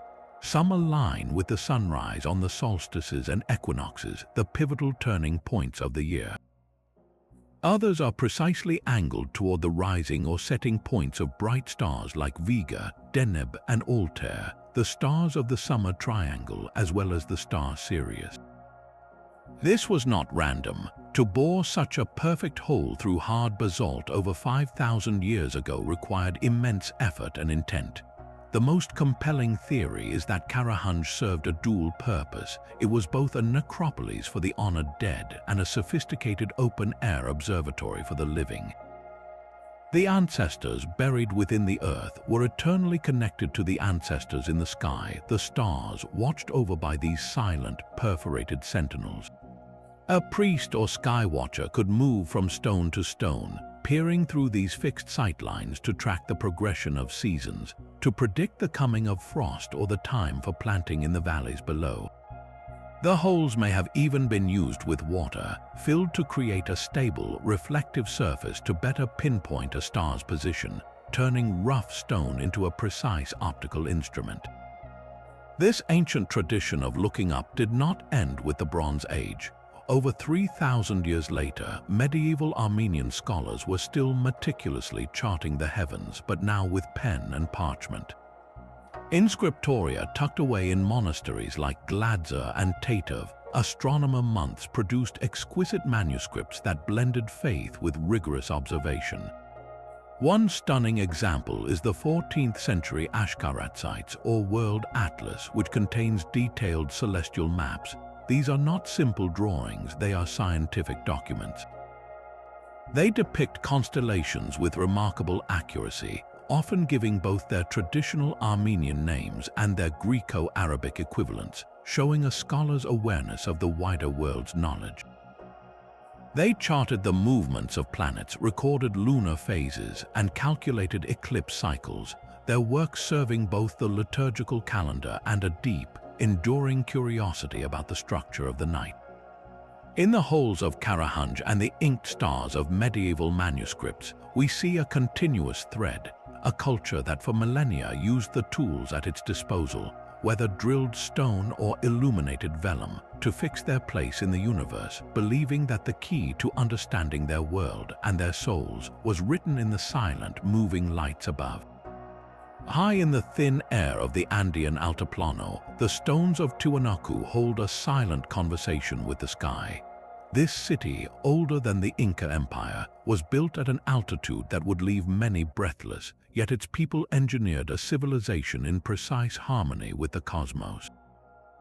Their most enigmatic statement is carved into a single massive block of andesite, the gateway of the sun. Standing alone now, it was once the centerpiece of a sacred complex. The gate's arch is dominated by a central, radiating figure, often identified as the creator sun god Viracocha. Tears stream from his eyes, perhaps representing life-giving rain, and he holds staffs that may symbolize thunder and lightning. But it is the procession of figures flanking him that captures the astronomical imagination. 48 winged beings arranged in 3 rows seem to fly toward the central deity. Some scholars interpret these as celestial attendants, each representing a specific day in a lunar sidereal calendar. Others see them as personified stars or constellations, a heavenly court forever frozen in stone, paying homage to the solar ruler. This intricate carving is not mere art, it is a potential codex, a stone manual documenting the celestial order that dictated life on the high plane. That order was measured with exacting precision at the nearby Kalasasaya temple. This is a vast, rectangular platform defined by a series of imposing stone monoliths. Its design is a masterpiece of solar alignment. On the morning of the spring equinox, the sun would rise directly through the center of the temple's eastern gateway, flooding the courtyard with light. Conversely, on the autumn equinox, the sun would set in perfect alignment with the western entrance. The temple walls themselves act as giant sighting devices, with notches and corners marking the solstice sunrises and sunsets. The entire structure was a colossal calendar built from stone, allowing Tiwanaku's priest astronomers to pinpoint the turning points of the year with unerring accuracy. In this harsh environment, such precision was a matter of survival. Their agricultural cycle depended on knowing exactly when the frosts would end and the rains begin. While the sun provided the daily and yearly rhythm, many researchers believe the Tiwanaku also tracked the complex cycles of Venus. The planet's appearances as the morning and evening star may have been woven into a longer, more intricate calendar used for scheduling major ceremonies and perhaps even political cycles. This celestial knowledge was the invisible foundation of their empire. By reading the messages in the gateway of the sun and marking the sun's path across the Kalasasaya, they could command the planting of their frost-resistant potatoes and quinoa across terraced fields, feeding a powerful state from the seemingly inhospitable roof of the world. Their gods lived in the sky, but their answers for survival were found in the patient, stone-cold observation of its movements. Isolated by 1,000 miles of ocean from the African coast, the Guanches of the Canary Islands developed a cosmology born from the confines of their volcanic world.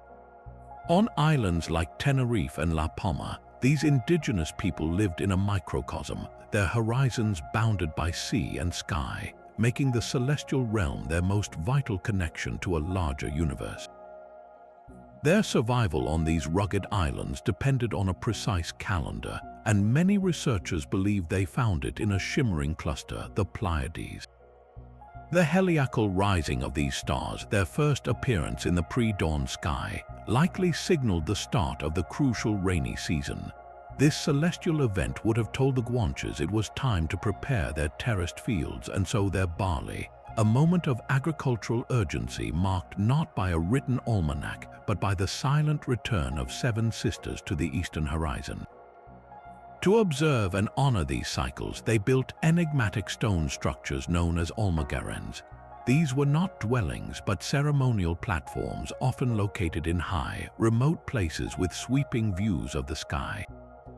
The almagaren on La Palma at the site of Roque de los Muchachos is a perfect example, a rectangular arrangement of stones with channels and basins carved into the rock. Some archaeologists propose these basins could have been filled with water or milk as offerings, their still surfaces reflecting the stars above, creating a literal mirror between earth and heaven. The alignments of certain walls and features within these complexes suggest they may have been used to track solstice sunrises or the movements of key stars like Sirius, turning simple stone piles into rudimentary observatories for priestly astronomers called Vikings. This profound connection to the cosmos reached its most intimate expression in their treatment of the dead. The Guanches practiced a sophisticated form of mummification, preserving their leaders and nobles with techniques eerily similar to those of the ancient Egyptians a continent away. The body was carefully eviscerated, treated with herbal mixtures and pine resin, dried, and then wrapped in finely tanned goat skins. Why go to such extraordinary lengths in a small island society? Their beliefs provide a clue. They saw the stars not as distant lights but as the souls of their ancestors. A Guanche legend tells of a great king who, upon death, was carried to the summit of the island's tallest peak, Mount Tade, and from there his soul ascended directly to join the firmament. The mummified body, preserved in a cave or tomb, may have been seen as an anchor, a terrestrial vessel kept intact so the soul could successfully complete its celestial voyage. In this isolated culture, the almagaren was their interface with the gods, the Pleiades their agricultural clock, and the mummy a spacecraft of skin and bone, destined for a final, stellar journey home. Yet even empires built on stone and treaty trembled when the moon turned to blood. In the rugged highlands of Anatolia, the Hittites forged a military superpower, but their kings knew true power resided in the sky. Their vast royal archives, written in careful cuneiform on thousands of clay tablets, reveal a civilization deeply anxious about the messages written in the stars, messages they worked tirelessly to decode. Unlike the Babylonians, whose astronomy was mathematical, the Hittite approach was intensely practical and political. For them, celestial events were direct communications from the gods, urgent bulletins that could dictate the fate of the state, the success of a harvest, or the timing of a war. Their pantheon was ruled by powerful weather and solar deities. Tahana, the storm god, wielded the thunderbolt, but his authority was inseparable from the skies he commanded. Even more significant was the sun goddess of Arina, the paramount deity of the Hittite state, the patron of the monarchy and the chief witness to all treaties and oaths. She was not a gentle dawn, but the fierce, all-seeing eye of justice, her daily journey across the sky, a constant reminder that the king's actions were under eternal scrutiny. To understand the will of these celestial powers, the Hittite court relied heavily on a practice of celestial omen reading, borrowed yet adapted from their Babylonian neighbors. Specialists, often scribes trained in Mesopotamian traditions, would scrutinize the heavens for any irregularity. A halo around the moon, a comet's sudden appearance, or the ominous path of a planet through a constellation. Each was a potential sentence from the gods needing immediate interpretation. These omens were not mere superstition, they were state intelligence. Before signing a crucial treaty with a rival like Egypt, Hittite advisors would scour the sky for signs. If Venus shone brightly as an evening star in a favorable sector, it might be read as the sun goddess approval, sealing the pact. If Mars hovered menacingly near the Pleiades, it could be seen as a warning of betrayal, causing negotiations to stall or demands to change. The sky was a third party at every diplomatic table, its silent language holding the power to bind empires or condemn them to conflict. But no celestial event provoked more dread than a lunar eclipse. The Hittites saw the moon's slow darkening not as a shadow, but as a direct attack by demonic forces, a monstrous omen that threatened to extinguish the king, who was symbolically linked to the moon and by extension the entire kingdom. Their response was an elaborate, state-mandated ritual of substitution and purification, a fascinating blend of borrowed Babylonian ritual and indigenous Hittite magic. Tablets prescribe a precise ceremony. As the eclipse began, the common people would make noise, clattering pots and raising shouts to drive the evil away. Meanwhile, in the sacred precinct, a substitute king would be installed. This was often a prisoner, a foreigner, or a simpleton, someone who could symbolically bear the evil portended by the eclipse. This substitute would be treated as royalty, fed and clothed in finery for a set period, absorbing the celestial danger meant for the true ruler. At the ritual's climax, after the moon had been cleansed by the ritual and had regained its light, the substitute would be quietly and secretly put to death, his death carrying the evil away into the underworld. The true king would then be purified with water and incantations, safely restored to his throne, the cosmic order rebalanced. This dramatic practice shows a civilization standing at a crossroads of knowledge. They had absorbed the Babylonian skill of predicting eclipses through cycles, yet they overlaid that science with a profoundly Hittite theology of demonic attack and royal substitution. For them, understanding a celestial event was only the first step. The real work was to actively combat its meaning, to use ritual as a shield against the stars. In the silent, fire-lit courtyards of Hattusa, as priests chanted and a pretend king briefly wore a crown, the Hittites were not just watching the sky, they were engaging in a desperate, sacred negotiation to keep their world from unraveling. The Hittite kings performed rituals to save the moon, but in the high desert of the American Southwest, a civilization built its entire world to welcome the sun. The ancestral Puebloans, sometimes called the Anasazi, transformed the stark, sun-baked expanse of Choco Canyon into a celestial instrument of staggering scale. Here, in a place of brutal heat and fragile beauty, they engineered a landscape in direct conversation with the sky, and the proof is etched in stone and stamped upon the earth.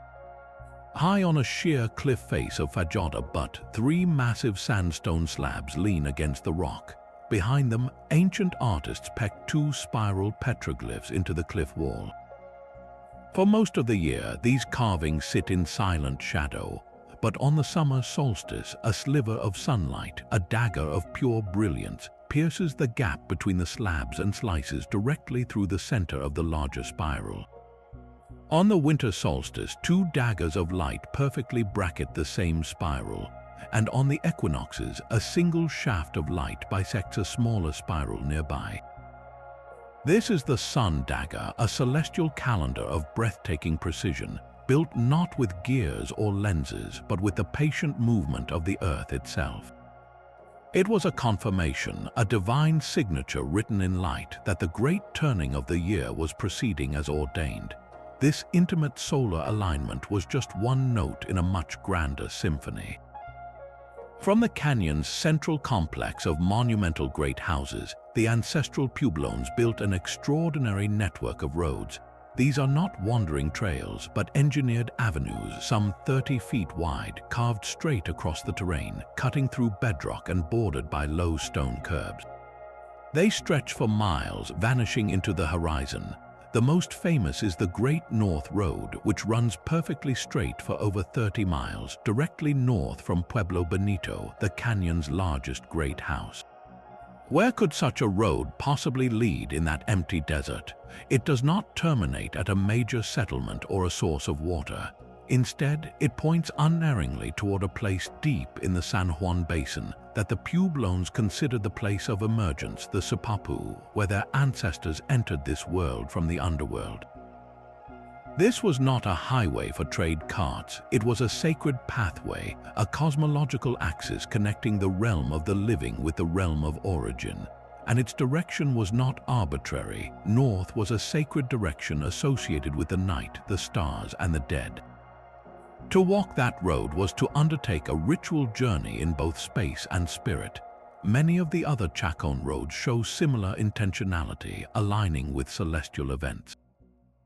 Some appear to be oriented toward the rising or setting sun on solstices, or the lunar standstill points, the most extreme northerly and southerly risings of the moon in its 18.6-year cycle. The great houses themselves, with their precisely aligned walls and windows, are positioned across the landscape like a vast, interconnected clock. From one building, you might watch the equinox sunrise framed in a distant doorway. From another, a specific window might capture the setting sun only on the day it reaches its southernmost point. The entire canyon, with its roads, buildings, and petroglyphs, was a single, integrated observatory and ritual theater. People would have traveled from outlying communities along these cosmic roads for ceremonies timed to the light daggers at Fajoda Butte or the solar alignments at the great houses. In Choco, the boundary between architecture and astronomy dissolved. They did not just observe the cosmos, they built a mirror for it on the canyon floor, a stone and earth diagram to ensure their prayers, their crops, and their very society moved in perfect, sacred rhythm with the sun, the moon, and the endless road of the stars. The straight roads of Choco Canyon channeled celestial power, but another civilization mastered a different element to reflect the heavens, water. In the lush, monsoon-fed heart of ancient Sri Lanka, a hydraulic society of astonishing sophistication turned the entire landscape into a mirror of the cosmos. For over 2,000 years, the Sinhalese kings engineered a network of reservoirs or tanks and canals so vast and precise that they transformed a seasonal deluge into a year-round blessing. This was not mere irrigation, it was a sacred geometry of water, and many believe its blueprints were drawn from the stars. Their great chronicle, the Mahavamsa, meticulously records the lineage of kings and their monumental works, but woven through its historical narrative are constant threads of celestial guidance. It speaks of royal astrologers, their eyes trained on planetary conjunctions and lunar mansions, determining the most auspicious moments for laying a city's foundation stone, consecrating a new reservoir, or even launching a military campaign. The timing of these acts was everything, a way to embed the king's earthly project within the favorable currents of cosmic time, ensuring stability and prosperity flowed as reliably as the water in their channels. This cosmic philosophy is carved in stone at the very thresholds of their sacred architecture. Step toward the entrance of an ancient Sri Lankan temple, like the magnificent ruins of Polonnaruwa or Anuradhapura, and your foot will first meet a Sandakota Pahana, a moonstone. This is not a simple doorstep. It is a semi-circular slab of granite, intricately carved with a series of concentric bands. From the outer edge inward, you see a ring of flames, then a procession of animals like elephants, lions, and horses, symbolizing the cycles of worldly existence and the four noble qualities. Next comes a lush vine representing desire, and finally, at the very center, a lotus blossom. This progression is a spiritual map, a journey from the outer world of illusion and passion toward the inner enlightenment of the lotus. But it is also a cosmic diagram. The concentric circles mirror the nested orbits of celestial bodies as understood in ancient cosmology, while the lotus center symbolizes the still, unmoving axis of the universe, the ultimate reality around which all cycles turn. To cross over this stone was to ritually traverse the cosmos itself, leaving the profane world of time and entering a sacred space aligned with eternal truth. The same principles of celestial order likely govern the grandest scales of their civilization. The positioning of their massive reservoirs, like the legendary Parakrama Samudra, the Sea of Parakrama, may have followed more than topographical logic. Some researchers studying the orientations of ancient city plans and the causeways leading to these vast inland seas suggest alignments with solstice sunrises or the rising points of important stars like Canopus, a navigational beacon in southern skies. The city of Anuradhapura itself, laid out according to precise geometric principles, had its major temples and palaces oriented along cardinal axes, a practice that harmonized the human realm with the fundamental directions of the cosmos. The water in the reservoirs, therefore, was more than H2O. It was liquid starlight, a captured reflection of the celestial order that governed the rains. By building their cities and tanks in harmony with astrological principles, the ancient Sri Lankans sought to create a perfect, self-sustaining microcosm, where the orderly flow of water below mirrored the orderly dance of the planets above, ensuring their island civilization would flourish for millennia under a watchful, star-filled sky. The sacred geometry of Sri Lanka's reservoirs mirrored a cosmic order, but for the Etruscans of ancient Italy, the sky was not a reflection to be mirrored, it was a grid to be read. Long before the Romans built their empire, these sophisticated people held that the gods spoke through the physical world, and their most urgent messages were written in the sudden flash of lightning and the flight patterns of birds. To decode this divine language, they developed a system of breathtaking precision, centered on a sacred concept called the templum. This was not a building of stone, but a conceptual template, a geometric division of both the earthly and celestial realms.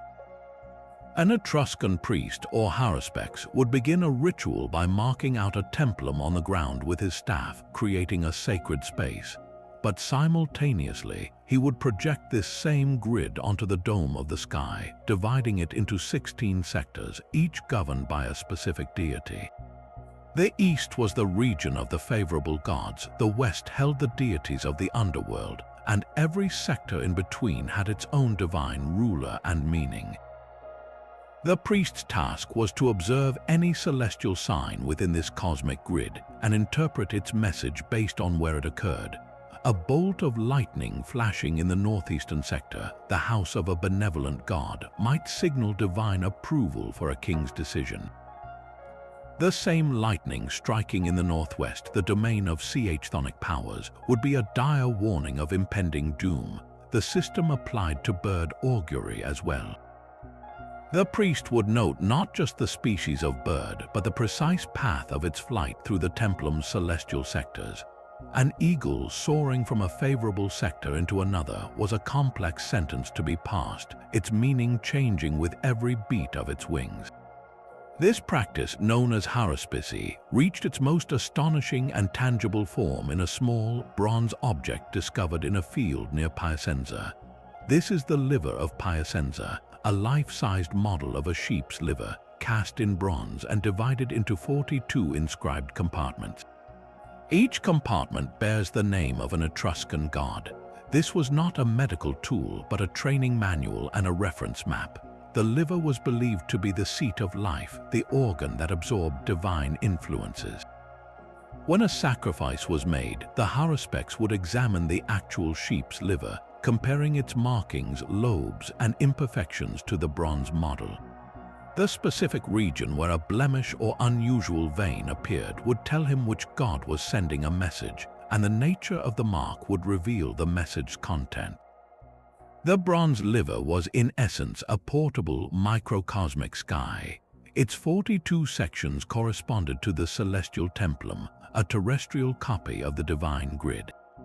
By holding this model, the priest held a map of the heavens in his hands, believing that the gods had stamped their will directly onto the sacrificial animal's organ, translating celestial intent into a physical text he could read. In the silent concentration of the haruspics comparing warm entrails to cold bronze, we see a civilization that believed the universe was a coherent, legible document. The sky was its page, the lightning its emphatic punctuation, and the liver its most intimate footnote, a system where every flicker in the firmament and every spot on an organ was a word in an ongoing conversation with the divine. The Etruscan priest sought divine will in a bronze liver, but in the rolling hills of southern Africa, a kingdom found its celestial mandate in the shape of a golden rhinoceros. On a flat-topped sandstone hill overlooking the confluence of the Shash and Limpopo rivers, the rulers of Mapungubwe built a civilization that would become the precursor to Great Zimbabwe. This was not a society of grand stone observatories, but its legacy, cast in precious metal and etched into the landscape, speaks of a profound connection between earthly power and the heavens above. The most iconic symbol of this connection is small enough to hold in your hand, the golden rhinoceros of Mapungubwe. Crafted from wood covered in delicate gold foil, this intricate artifact was discovered in a royal burial on the hilltop summit. It is more than a beautiful trinket, it is a potent political and spiritual statement. In the cosmology of many southern African cultures, the rhinoceros is a symbol of immense strength, stability, and a deep connection to the earth. But gold, the material that sheathes it, is the sun's metal, a substance associated with permanence, purity, and celestial power. By merging the terrestrial might of the rhino with the solar essence of gold, the Mapungubwe elite were making a bold claim. They were asserting that their king's authority was both unshakably grounded in the land and divinely sanctioned by the sky, his power radiating like the sun itself. Other golden artifacts found with elite burials, including scepters and beads, reinforce this idea of a ruler who mediated between the earthly and celestial realms. The very location of their capital was a cosmological choice. Mapungubwe Hill is a natural citadel, its steep sides making it easily defensible, but its significance likely ran deeper. The hill is a prominent, isolated landmark in the surrounding savanna, a natural high place that brings its inhabitants physically closer to the sky. From its summit, the horizon stretches in an uninterrupted 360-degree circle, creating a perfect natural observatory. The settlement's layout appears to reflect a strict social order, with the royal family and elite living on the sacred, secluded hilltop, commoners residing in the valley below, and a middle class on the surrounding terraces. This vertical hierarchy may have mirrored a celestial one, with the king, like the sun, occupying the highest point, overseeing and sustaining the world below. While definitive archaeoastronomical studies of Mapungubwe are ongoing, the orientation of structures and pathways on the hilltop suggests an awareness of solar cycles. The main access route to the summit, a narrow, concealed cleft in the rock face, faces roughly eastward, potentially aligned with the rising sun. The placement of important royal enclosures and courtyards might have been designed to capture the first or last light of the solstice sun, bathing the seat of power in a transformative glow on the most significant days of the year. For an agrarian society dependent on seasonal rains and river floods, tracking the sun's journey was a matter of survival. The king's role was not just to rule, but to guarantee this cycle, to ensure the sun returned after winter and the rains followed the dry season.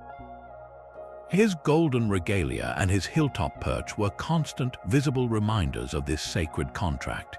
He was the human axis around which the community and the cosmos turned. His golden rhinoceros a promise that the strength of the land and the light of the sky were united in his person, ensuring fertility, order, and prosperity for all who lived in the kingdom's shadow. Far from the sun-drenched savannas of Mapungubwe, the sky was a tool of survival in a world of ice and mist. The Vikings, those legendary seafarers of the north, did not navigate by golden artifacts or hilltop temples, but by a stark, practical mastery of the faintest celestial clues. Theirs was a world of endless summer days and long, star-haunted winter nights, a rhythm that demanded a profound understanding of the heavens to conquer the open Atlantic. Popular tales often speak of a magical sunstone, a crystal that could locate the sun through dense cloud cover. While calcite crystals with polarizing properties do exist and could theoretically be used this way, no archaeological evidence has ever been found to confirm their use in Viking navigation. The truth of their skill is both more ingenious and more grounded. Their primary tool was the sun compass, a simple wooden disc with a central gnomon or pin. By marking the shadow cast by the pin at local noon, a navigator could establish a true north-south line, and from that, all other directions. On the featureless ocean, this was their anchor to reality. But the sun alone was not enough for their most daring voyages, like the crossing from Norway to Greenland. For these journeys, they relied on a meticulous knowledge of the northern stars. They sailed by what they called Ladastjana, the leading star, our Polaris, which held nearly fixed in the sky, providing a constant northern bearing. They knew the circling guard stars around it, the constellations we call Ursa Major and Ursa Minor, watching their wheel through the night to keep time and maintain course. A skilled navigator would know the precise height of Polaris above the horizon when viewed from his home fjord, and by watching that angle change during a voyage, he could estimate how far north or south he had traveled, a crude but effective form of celestial latitude. This was not abstract science, it was the accumulated memory of generations, passed down in sailing directions and oral lore, teaching which star to keep over which shoulder when sailing from Bergen to the Shetlands, or how the position of the constellation called Odin's Van, Odin's Wagon, signaled the turning of the seasons. Their very mythology was a cosmic drama written across this navigable sky. They saw the sun, Sol, and the moon, Mani, as sister and brother, forever fleeing across the heavens from two ravenous wolves, Skurl and Hati. An eclipse was not a geometric shadow, but the terrifying moment when one of these wolves finally caught its prey, a temporary victory of chaos over order that would send shivers through any crew on the open water. The bridge Bifrost, often imagined as a rainbow, was also described as a burning three-strand path. Many scholars see in this the shimmering band of the Milky Way, a celestial roadway connecting the realm of gods Asgard to the world of humans Midgard. For a people who spent weeks at sea under its glittering arc, the Milky Way was not just a cloud of stars, it was the ultimate path, a divine confirmation that their dangerous journeys mirrored the very structure of the cosmos. Theirs was a world, forged in cold and darkness, where the orderly procession of stars was a fragile victory over primordial ice and monsters. To navigate was to participate in that cosmic struggle, using the sun's shadow and the pole star's fixed point to carve a path of human purpose across a sea that was otherwise ruled by chaos and myth. 35 civilizations scattered across every continent, each looked up and saw a different story written in the same stars. From the Polynesian navigator feeling the swell beneath his canoe as he followed the zenith star, to the Babylonian scribe calculating an eclipse to avert a king's panic, from the Moch farmer watching the Pleiades to plant his maize, to the Thracian goldsmith hammering a solar chariot onto a king's breastplate, this is the breathtaking tapestry of human ingenuity. Isolated by oceans, mountains, and millennia, they all arrived at the same profound realization: the sky is not chaos. It is a clock, a compass, a scripture, and a mirror. The threads that bind them are universal, woven from our most fundamental needs. They needed to measure time, to know when to plant and when to harvest, leading to the stone circles of Choco and the bronze calendar of Coligny.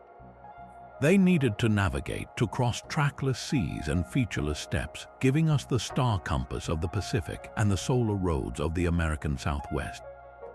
They needed to explain their world and their place within it, building the cosmic gateways of Tiwanaku and the celestial tombs of Japan to connect the human soul to the divine machinery above.